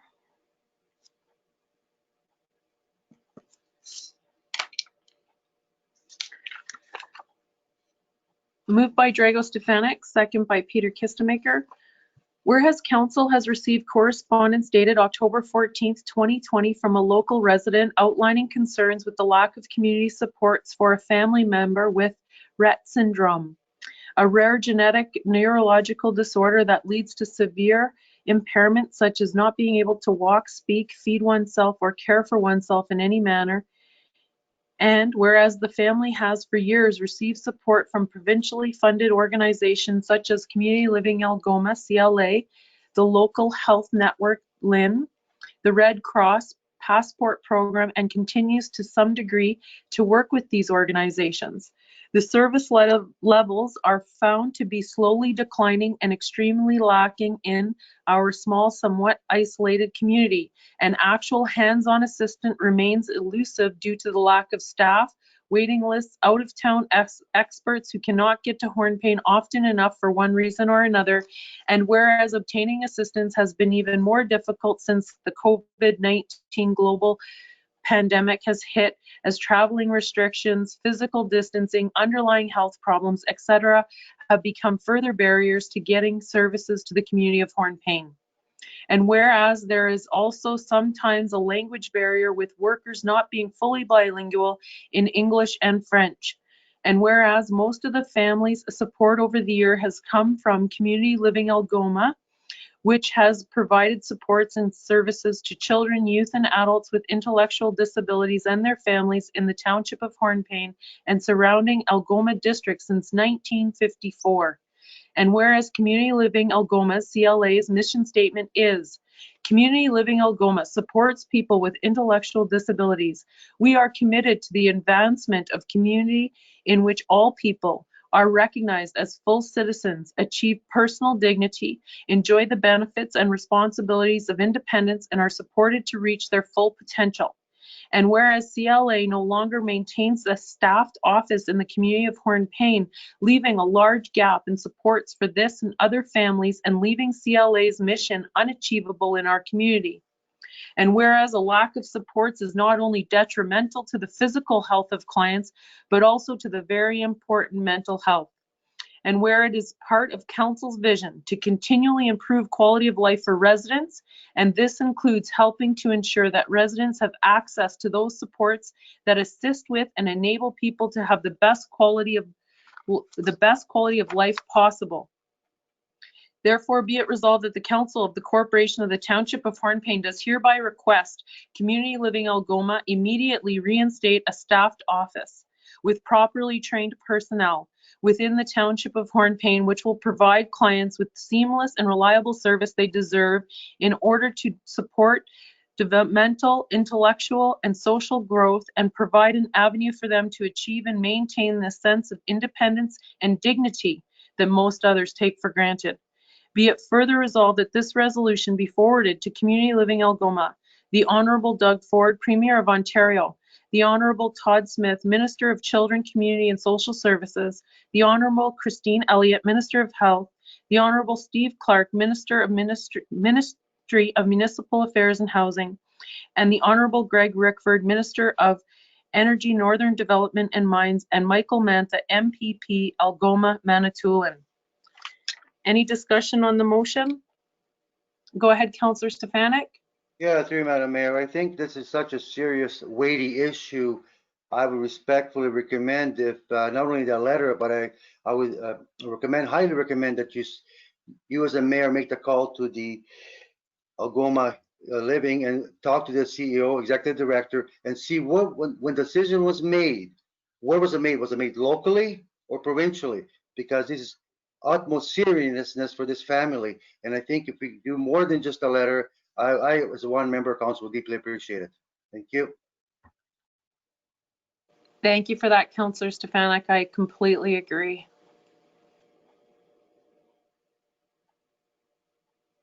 If there's any other comments from council that I can be utilized in a way to help this family and all our families that are supported by CLA, I open the floor to that. I'm open to suggestion.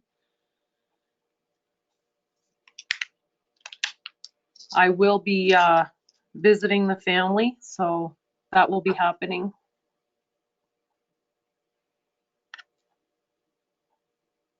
Okay, there being no further discussion, and at any time, council, you know that you can reach out to me if you have a suggestion that you think of later. I am willing to hear that as well and look for your help in this. So putting the motion to a vote, those in favor? And Belinda, you'll have to speak. I can't see you. Yes. Thank you, and that is carried.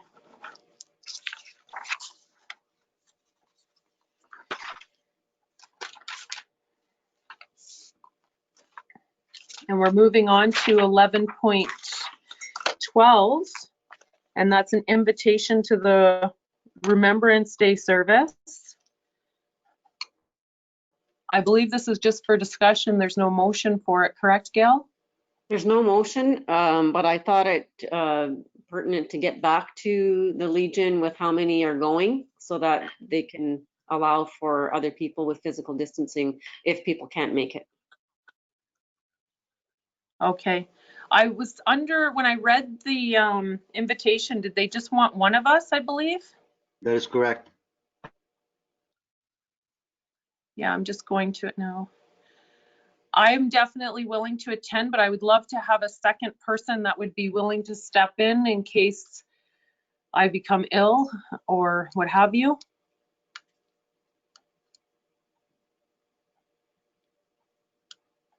Any takers on that? Peter, yes? Okay, so if Gail, are you going to address a letter back and that I'll attend, and Peter in my absence? I will. Okay. Thank you, Council, and thank you, Councillor Kistemaker. Moving on to 11.3, talks about it's the for your information. Did you want to speak to that, Gail, at all? Yeah, I just when Stacy and Mayor Fort did the AMO delegation with Ministry of Municipal Affairs, they had told us they would be sending a letter, which is this letter that's on the agenda, expressing their are formalizing their commitment to help make some connections with the Ministry of Infrastructure and the Ministry of, now I forget what it is right off the top of my head, but sorry, I haven't read that Finance. for a few days. Finance, thank you. With regard to the LCBO and with regard to a possible multi-use facility to combine our Public Works, Fire Department, and municipal services. So municipal office services. So I just wanted, before we write a letter with requesting meetings with these people, to see if there's anything else that council would like included in the letters, or sorry, in the letter to the ministry, just so that, you know, I'm not missing anything. So basically we're writing to them to make this segue for us. Minister Clark is in great support for both initiatives that we've brought forward. We've had a meeting with I'm going to call her the executive director, but I don't think that's right. The head person at Municipal Affairs, Kathy Horgan, who used to be our municipal advisor many years ago. And they are really impressed with what we're doing here in Hornepayne, and they would like to help us however they can. Not giving any commitments, of course, of what the other ministries will do, but they're certainly willing to support us. So I just want to make sure we're covering all that we can when we have these meetings. So if there's anything you'd like me to specifically put in that documentation, maybe you can tell me now, or you can just email me in the next couple of days. That would be great. Any suggestions right now from council? Go ahead, Councillor Stefanik. Just a thought suggestion that the documentation that the CEO Gail put together for you and Stacy for AMO, all the information is there. And I mean, we all agreed upon it.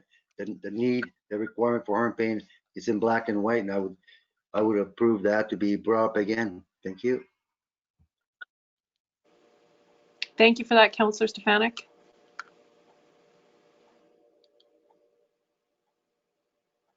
Okay, no further comments. And if you think of something later, you can email Gail and give those comments to her. Sometimes you're just falling asleep, and I'm sure you're thinking of council stuff, right?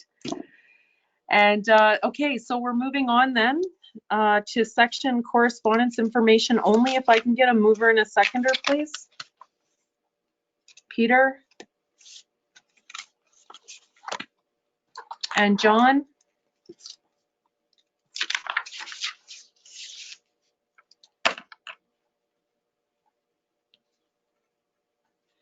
Moved by Peter Kistemaker, second by John Peroff. Be it resolved that the Council of the Corporation, the Township of Hornepayne, does hereby acknowledge receipt of the correspondence information only package attached to the agenda at the regular meeting of Council held on Wednesday, October 21st, 2020. Is there any information in that package that Council would like to discuss? Councillor Stefanik, go ahead.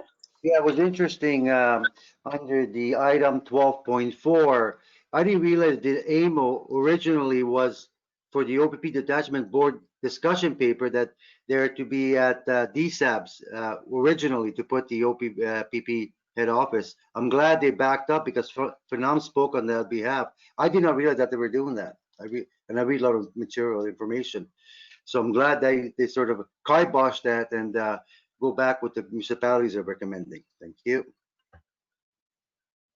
Thank you for that, Councillor Stefanik. Yeah, I think I remember having discussion. I'm pretty sure it was Gail. We were talking about just the organization of that and if it would affect our services at the time. I can't remember how far back that was, but yes, it is a good catch on AMO's part. Further discussion? Go ahead, Councillor Peroff. Yes, thank you. I just I don't understand 12.3. Can somebody clarify what community benefit charge is? Or speak to it a little bit? Okay, I'll hand that off to Gail. I don't know a lot about it yet, John, but it's to do with when you are doing request for zoning changes and things like that, you can charge development charges to investors and builders and developers and things like that, which they normally only do in centers where there's a lot of activity, because otherwise like for us right now, we are fairly quiet on that front. So if we were to impose charges such as that, it would probably dissuade people from developing. The community benefit charges in particular are for multi-res places that with at least 10 units, I think is what it is. I don't have that right in front of me right at the moment. So we wouldn't be able to charge those particular things to anybody right now, because it wouldn't apply to us, perhaps in the future. Looking down the road, I think this is something that we should put in place. Whether we actually put it into practice or not is another story, but we may come to the point where we can actually have growth. It's the thing is growth pays for growth, right? So we're not spending staff time and whatever other costs are involved, so that a developer can develop without having to pay those charges. So that's kind of the idea behind it. Okay, thank you. You're welcome. Any further discussion on the correspondence information only? Okay, I don't see none or hear any, so I will put the motion to a vote. Those in favor to accept the package? Okay, Belinda? Yes. Thank you, and that is carried.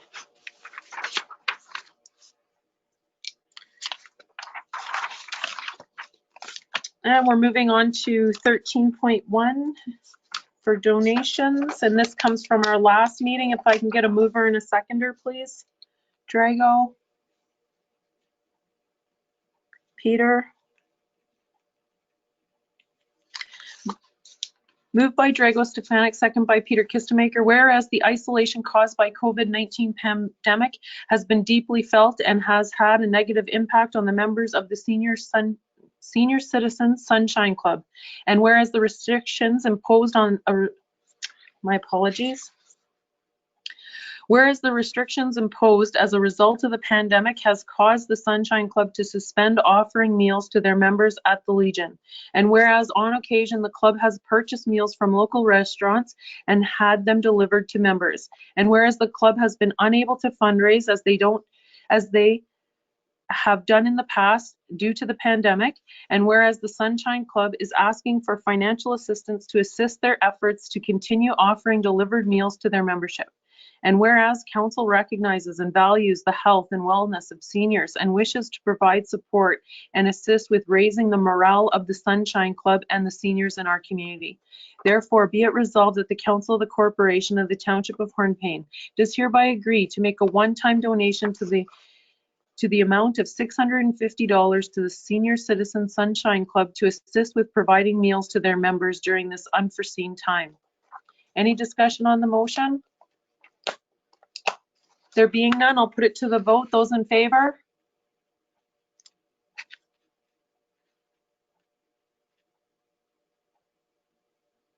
Belinda, I'm sorry, I can't see you, Belinda. Yep. Thank you. So moving on to 14, there's none, 15, none, 16, new and other business, 16.1. COVID community control update. I'll hand that over to you, Gail.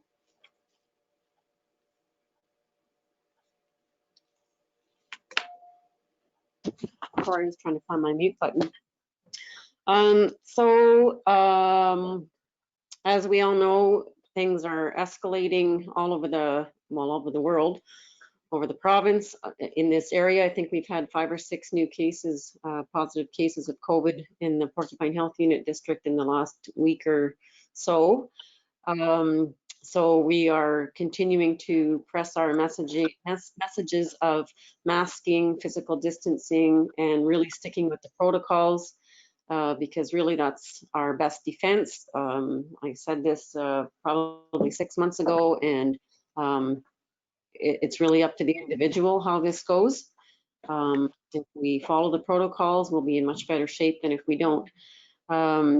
Good news is our banners that we ordered came in this week. So I'm hoping that Public Works will be able to put them up or start putting them up tomorrow. They're really, really nice.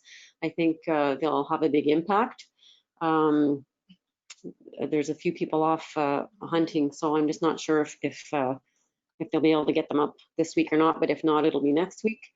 You think I didn't bring my notes home, so I'm at a loss here. What else have we been discussing?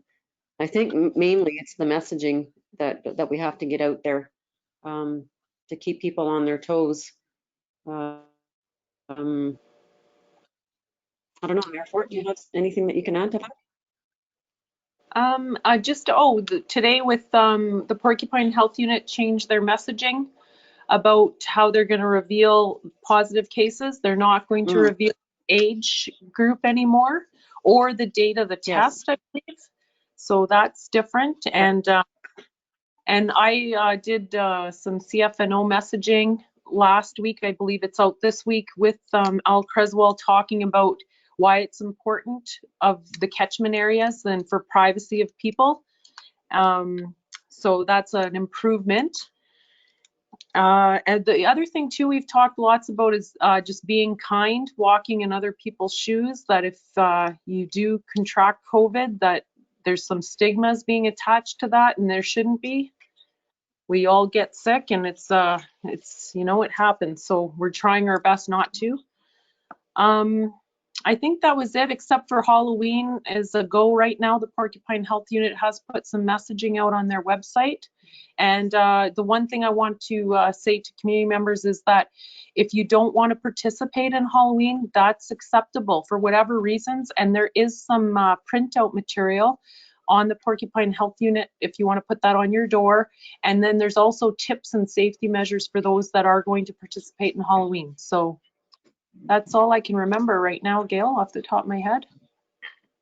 Yeah, no, I think that's about covers the basics. Okay. Any questions on the COVID update or suggestions or anything from council?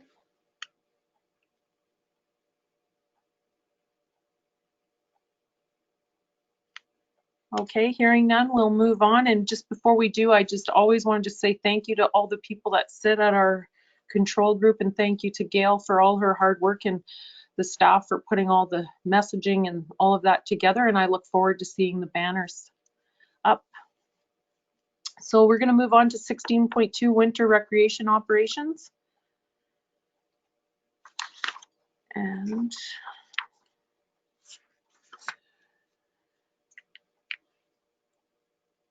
I don't know how we want to lead this out, Gail. You did receive, there was a package, there was emails sent out today as well, follow-up emails that from residents and comments that were received. You should have seen those in your email today. Yeah, so a few comments came in since our last meeting that I emailed out today. I did not receive anything from Hornepayne Minor Hockey Association. I was in contact with one of the members of the board, but I didn't receive anything in writing back. Shannon has done up a report with the draft policy for when we do open the arena. So there's that to be sort of looked at. We're looking for comments on that before it goes to the Porcupine Health Unit for review. And I think we're just kind of looking for some direction. Oh, and sorry, there was another report. So I'm just going to find it here that Stacy added for, I think, a bit of an update on alternative outdoor fitness ideas. So either two of those could probably answer any questions you have on the particular reports. And as I said, we welcome any information or input on the draft policy. And Shannon worked really hard on that. There's so many things out there right now that she tried to had to go through and try to pick and choose what would suit our needs. And then I guess, I don't know if you're gonna have a discussion on and make a decision tonight about what you want to do with the arena. I don't have a resolution ready. So I wasn't sure which direction council wanted to go in. So whatever it is that you decide, I can formalize that at the next meeting. Okay, thank you for that, Gail. So the first thing, just a question about the policy. When would you like that to be, like, can council have a comment period where they can comment on it and then we bring it to our next meeting to pass it? Is that the type of timeline you're looking at? I think so. 'Cause I don't know how long Porcupine Health Unit would, like, how long it will take them to go through it, just because they're very busy. But I mean, Okay. what, if council has a week, would that be sufficient? And then we can forward it to them, to Health Unit? Sure, that's great. So they would see it first and then we would approve it because we need their approval before we approve it, right? Right. So if there's what we were thinking was, if there's any input that you'd like to see right off the top, we'd put that in there before we send it to them. And then they could have this sort of final say, and then we'd bring it back for approval. Okay, so let's firm that up first because a lot of work has been put into this policy. So Gail, when do you want those comments back? And initially, council, we're just dealing with the policy right now. Is there anything on the policy that you have seen and you just want to highlight right here at the meeting? We can do that right now too.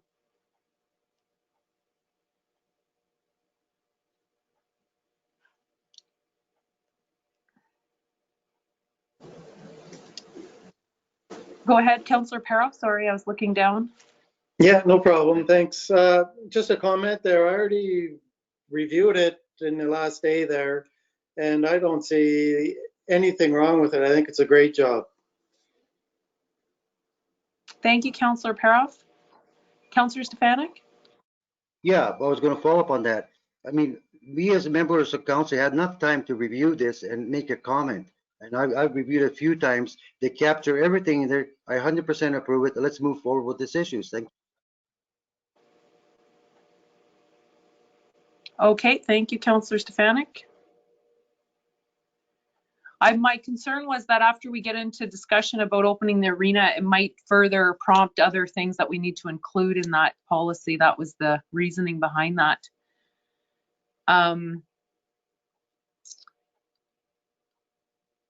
So on the count for that, let's set that aside then. Is there other comments from council on the policy? Okay. I think Being none Shannon then. would like to speak. Okay, Shannon, I can't see you. You're not on my screen. Thank you for that. Gail, go ahead, Shannon. I just wanted to kind of just give a little bit of an overview, just to kind of explain where I'm coming from on some aspects of it. With regard, Sure. I spoke to pretty much almost every arena. They are just opening up their arenas currently for minor hockey, for their figure skating organization, and for their girls hockey. They are not opening up for any adult hockey, any rec hockey, any rentals, any public skating at this time. So in this report, I kind of just focused it on that with the intention of, as it says in the top of the document, it will be amended. Whereas we get further in, if we do open it up to other user groups in other areas of men's hockey, women's hockey, rentals, public skating, I would include that, and they would still be following those same rules. And I also do have extra document for minor hockey if they would like it, from the Kapuskasing Minor Hockey Association of their protocols. So I have that to pass on to them as well. And yeah, just a lot of them have just pretty much opened, but it's been very minimal to what they're opening to. And some arenas still haven't opened yet in municipalities in our area, where they're not sure if they're going to be opening just due to numbers and due to other financial restrictions. And as well, I did a lot more consultation with Highway 11, because that's where our minor hockey association, where we do have, we do play games against. And there is a possibility in the future, maybe, depending on numbers, where we might be able to set up, if we have numbers under 50 with the kids, that we could set up games with either Hearst or CAP or both, depending on the numbers. But I spent more of my energy I took from Hearst, Kapuskasing, Timmins, Cochrane, and that way, and New Liskeard, and just to get their information, because that's who we mostly deal with in our minor hockey association. Good call. That's a great job. Thank you for all your work on that.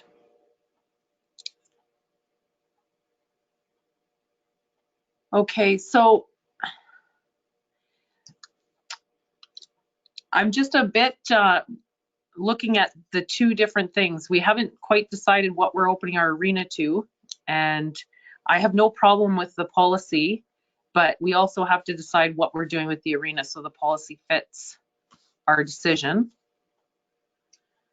And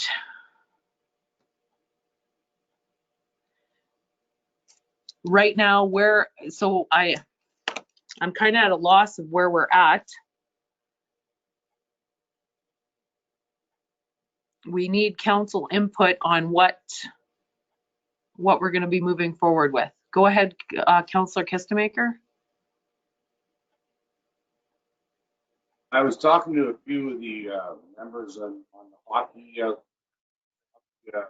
executive, and they did manage to get a vice president and a president say it's going to go ahead, but I was assured that they were going to contact myself or Gail or something concerning plans with minor hockey, but now I'm kind of disappointed that no one's reached out.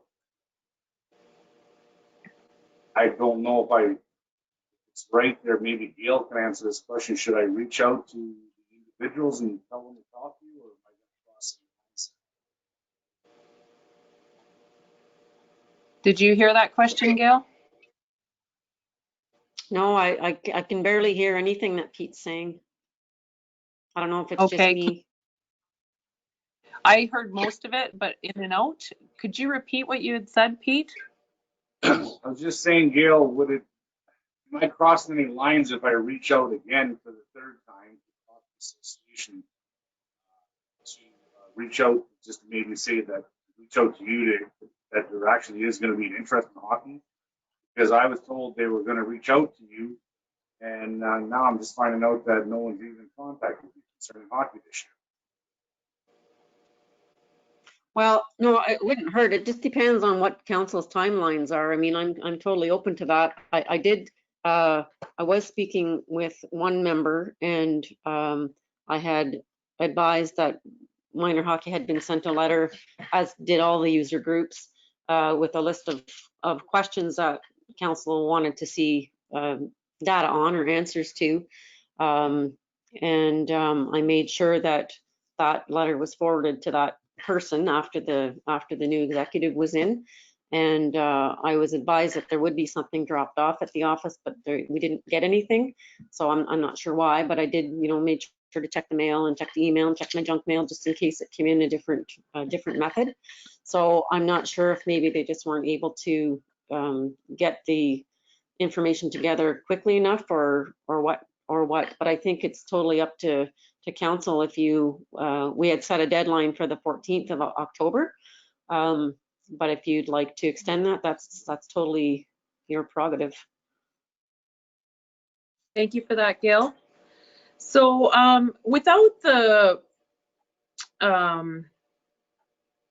minor hockey, without them on board, they're our main user of the arena. We have time, we've talked about this at length. I think we need their input of whether we'd open. Obviously, we don't have the input tonight, so I don't see us moving forward to open at our regular scheduled opening of November 1st, or that's just not happening. So can we move this to the November meeting and decide then whether we're going to open in January? Would that give enough time for staff, Gail? I believe so. Yeah. Mm-hmm. Okay, and then so the policy can be adopted at our next meeting after the Porcupine Health Unit looks at it. and with any changes or anything that they would have, and then curling would be able to start, because they're pretty definite that they're starting in January, and they've got everything prepared, and I don't want to hinder them at all. Councillor Stefanik, you have a comment or question? 2 comments. Number 1, a policy is a living document. The policy can be changed, altered, added, or subtracted in any way the council feels as a whole. That's number 1. Number 2, if I recall correctly, last council meeting, we had a quite in-depth discussion. My understanding was most of the members of council, if not all, were leaning into the January start because the unknown factor COVID will be a second wave. We discussed that. It is now happening. So we were looking at January. So there's no issues waiting till November to make a decision if we're going to open in January. I'm just going to comment to your last comment, Councillor Stefanik. There was no decisions made at the last council meeting. We did talk about a January start, but had there been firm support from Hornepayne Minor Hockey that they were ready to go and start hockey, I think that could have been a very different decision made tonight. So yes, I am in agreement that November meeting we can make a decision. And I am reaching out right now online to our membership of Hornepayne Minor Hockey. We do want to support you and all the families in our community, but we do need communication. And I look forward to hearing from Hornepayne Minor Hockey through the CAO. Any further discussion on this topic for winter operations? Do you need any further direction from us, Gail, to move forward? No, I'm good with that. If Pete, if you wanted to reach out and ask somebody to speak with me or to submit some information, that'd be great. Yes, I'll do that, Gail. Thanks. Okay, thank you, Council. Let us move on to 6.3. If I can get a mover and a seconder, please. John and Peter.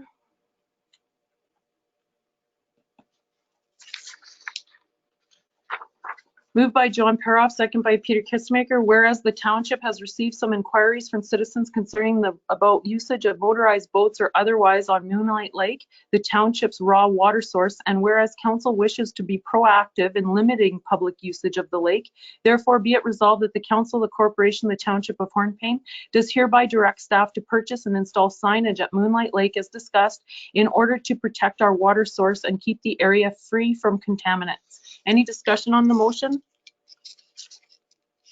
I'll put it to a vote. Those in favor? Belinda? Yep. Thank you. That is carried.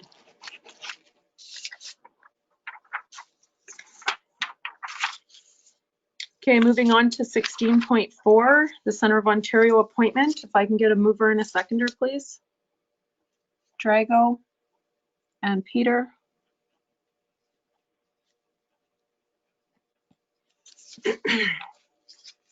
Moved by Drago Stefanik, second by Peter Kistemaker. Be it resolved that the council of the corporation, the township of Hornepayne does hereby appoint Michael McDonough, Economic Development Special Projects Assistant Intern to the Centre of Ontario Ad Hoc Committee. Any discussion on the motion? I put it to a vote. Those in favor? Yes. Yes, thank you, Belinda. And I apologize to Michael if I pronounced your last name wrong. No, you did very well. Thank you. And moving on to council conferences 2020. So this list is on here because we discussed about being economically sustainable, feasible, and spending taxpayers' money wisely. So this is going to come to the next meeting. It's on here for information only for right now, so that we have a discussion at our next meeting to decide who's going to what conference. And it could very well be all virtual as well. Did you have any further discussion on that topic, Gail? I did not, but just to let you know, I do have those resolutions ready for Public Works whenever you want them. I can either read them when you're ready, or I did email them to you if you'd rather read them yourself. No, that's fine. If I have my screen on my agenda, so if you could read them, Gail, and we'll do that now before our council update, so we can wrap those resolutions up if you're ready to go. Sure. Okay, so I'm doing them in the order that they appeared on the agenda. So I'll do the excavator, the snow bucket, and the truck. And then I'll print those out tomorrow. So be it resolved that the Council of the Corporation of the Township of Hornepayne does hereby authorize the Public Works Manager to make arrangements to purchase a used tracked excavator with a hydraulic thumb up to a cost of $190,000 plus HST and an additional $20,000 in training costs in order to reduce the need to engage outside contractors and to enable municipal staff to perform such things as water and sewer line repairs, building demolitions, ditching, and performing work at the landfill site, with the cost being covered as outlined in the attached staff report. Okay, if we can get a mover and a seconder, please. We have Drago and Peter. Okay, and if I can put that motion to a vote, council, Yes. and that's fully supported and carried. Gail? Okay, thank you. And did you want to get a mover and seconder before the snow bucket? Sorry, I went and read before you did that. Sure, that'll be great. So we're doing the snow bucket next. If I can get a mover and a seconder for Gail, please. Yes. John and Belinda. Be it resolved that the Council of the Corporation of the Township of Hornepayne does hereby authorize the Public Works Manager to make arrangements to purchase a snow bucket at a cost of up to $15,000 plus HST, which will greatly increase the efficiency of snow removal in our community while reducing man hours and wear and tear on equipment. And be it further resolved that the funds for this purchase will be taken from the 2020 approved municipal budget. Okay, any discussion on the motion?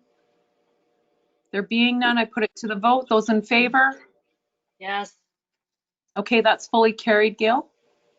Okay, and another mover and seconder for the truck. Okay, mover and a seconder, Peter Yes. and John. Okay, thank you. Be it resolved that the Council of the Corporation of the Township of Hornepayne does hereby authorize the Public Works Manager to make arrangements to purchase a 2020 Chevrolet Silverado half-ton crew cab 4x4 pickup truck to replace the 2003 Ford pickup truck that has been recently retired due to the expiration of its useful life. And be it further resolved that this purchase will be completed through a financing arrangement as indicated in the attached staff report. Okay, and any discussion on that motion? And I put it to the vote. Those in favor? Yes. And that's carried, Gail. Thank you, and I apologize again for that oversight. Okay, thank you. And we're moving on to council committee updates, and I'm going to start with Belinda. I don't have anything. Nothing for Councillor Kistemaker Belinda. Okay, thank you. Councillor Drago Stefanik.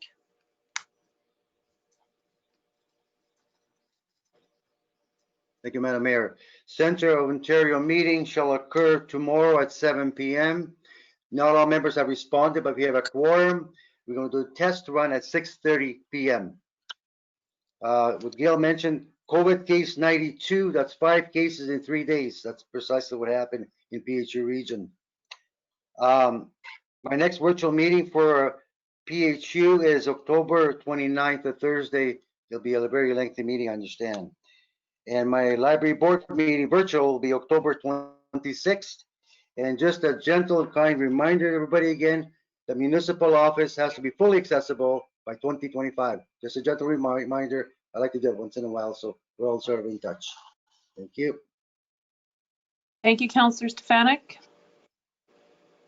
Councillor Kistemaker Peter. I have nothing to report at this time, Madam Mayor. Thank you, Peter. Councillor Peroff. Yeah, thank you, Mayor. It's been pretty quiet. our last Thunder Bay Municipal League meetings that we have been canceled. This hasn't been much to talk about, and it looks like our next one coming up will be canceled as well because there's no topics. And the LCC meeting I went to last week there was good. It was a virtual meeting, of course. One thing to note is the draft forest management plan for the Ngagami Forest is scheduled for October 30th to December 29th. And if anybody has questions or comments or wants to view it, they've done a wonderful, wonderful job of providing that opportunity to us. So you contact First Resources Management Group or the M&R in Wawa, and we'll go from there. Or you can contact Mark at the LCC. Okay, thank you for that, John. I have a bit of confusion on that forest draft plan. So there's a consultation period, but the draft plan's getting pushed back, or?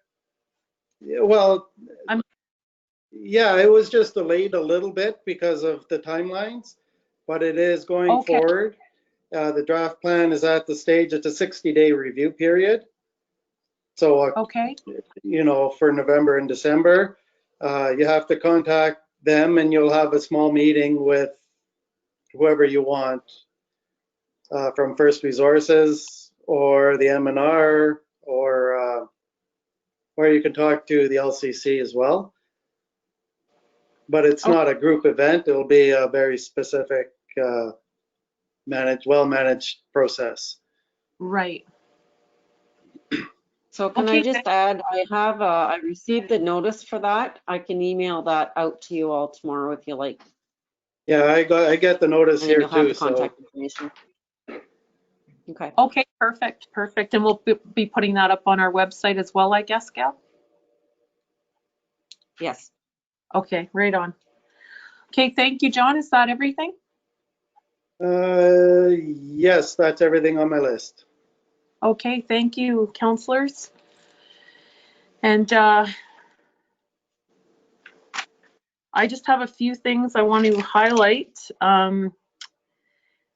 Even though we're not meeting face-to-face, the meetings are overwhelming that I have to attend. And I want to say that we did meet in person with Hornpain Lumber and Hornpain Power and their group, and I thought that was a well-received, productive meeting. And we did have an in-person meeting with CN, and I got to meet Paul Hackett, the general manager, along with Gail, and that was a well-received meeting as well. I just wanted to highlight a couple of things for council, if you hear them in the street, was we went to our mayor's group meeting and talked about the oil tank inspections that are happening in our community, or that aren't happening in our community. And I've been able to secure somebody to come in to do those inspections. We're looking at November the 4th. So you're welcome to spread that around. I'm hoping that by next Wednesday, I'll have all the names. That's the cutoff date for that. And I want to thank the people that have contacted me about that. The other item was just, we did a few interviews with the employment Partners for Employment Center in Hearst that provide services to our community. We're in their catchment area for job seekers and employers. And there is a good deal of information and support that they have. They do have a grant program for employers, and employers should seek them out before they hire anybody, because they can give you supports and different things. There's some grant up to different grants and that. And job seekers out there, if they are looking for a job, contact them, because there is funds available for even like work boots, safety equipment, that sort of thing before you're even hired if you're trying to get employment. So just some further supports for our community. That's all I have to report right now. Just looking at time before we move on, because we do have a closed session and coming in and out of meetings. I'm would like to propose that we do pass a resolution to go past 10 o'clock if need be now. If council's good with that, if I can get a mover and a seconder then. Peter and Drago, thank you.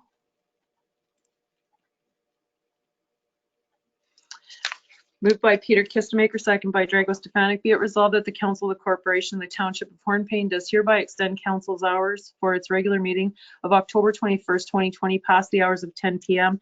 to complete its duties. And I'm going to add if needed to the resolution. Is that fine, Gail? Sure. I'm shaking my head, but I guess you can't see me. Okay, so I put that to a vote. Those in favor? Belinda? Yes. Thank you. And that's carried.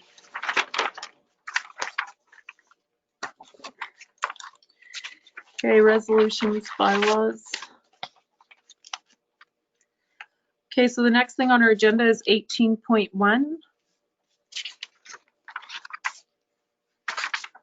I need a mover and a seconder for bylaw 1814, please. Yes. Belinda? And John, did I see your hand up? Yes.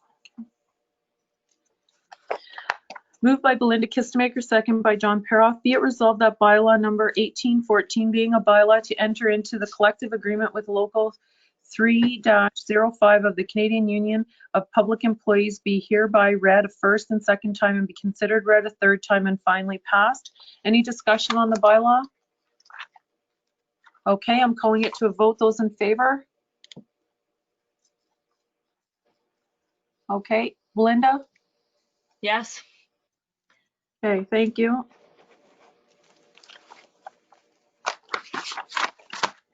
Oh, excuse me. Yes? We're gonna need one more signature, one more council signature on there. It's myself, yourself, and one other councillor. So I'm not sure who wants to do that, but I can make sure I get it to you, or you can drop in if we know who it is. That would be great, though. Yeah, no, that's good. Can we just do, are we going to need them? We're not going to need them for the fire for the next two though, right? Just this Koopy? No, that's correct. Okay. So if we can get that discussed now, so we have that, please. Peter, yes, Councillor Kistemaker, Peter will be the second signatory. Okay, thank you. Okay. Thank you for that, Gail.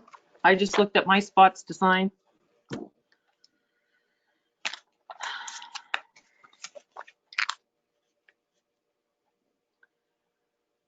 Okay. Item 18.2, bylaw 1815. If I can get a seconder or a mover and a seconder, please. John and Peter.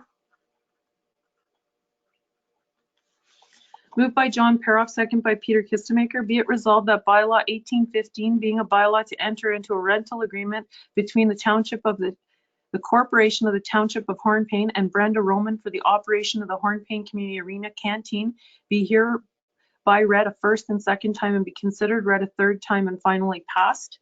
Any discussion on the bylaw? Okay, there being none, I put it to a vote. Those in favor? Yes. And that's fully carried.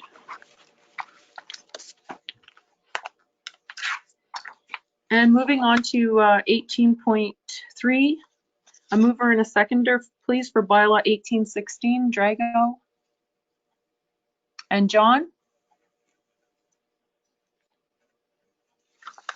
Moved by Drago Stefanic, second by John Peroff. Be it resolved that bylaw 1816, being a bylaw to enter into a fire protection agreement between the Corporation of the Township of Hornpain and the Hornpain Lumber Limited Partnership, be hereby read a first and second time and considered read a third time and finally passed.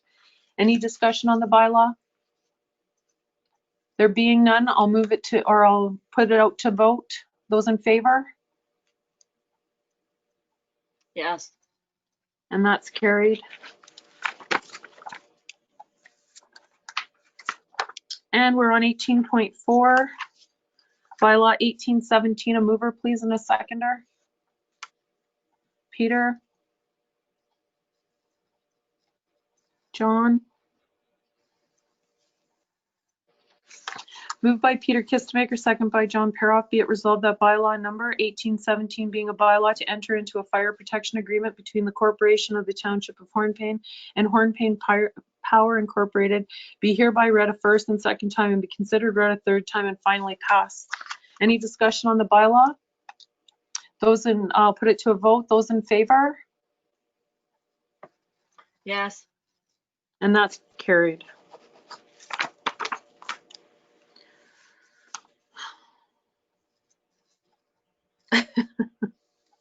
Okay, moving on. Gail, you were prepared. You had the extension in there. I just seen it now. I grabbed the one from the back pile. Oh. Oh, okay. I thought you had seen it. Thank you for that. Okay, moving on to 1920, none, 21. And we're going into closed session. So a mover and a seconder, please. Peter and John.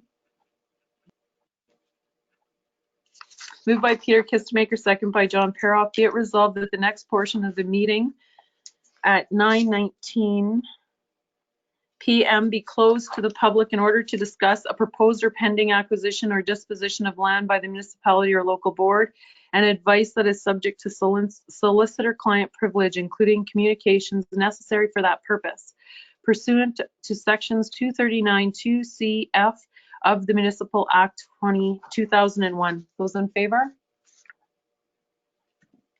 Yes. And that's carried. Okay.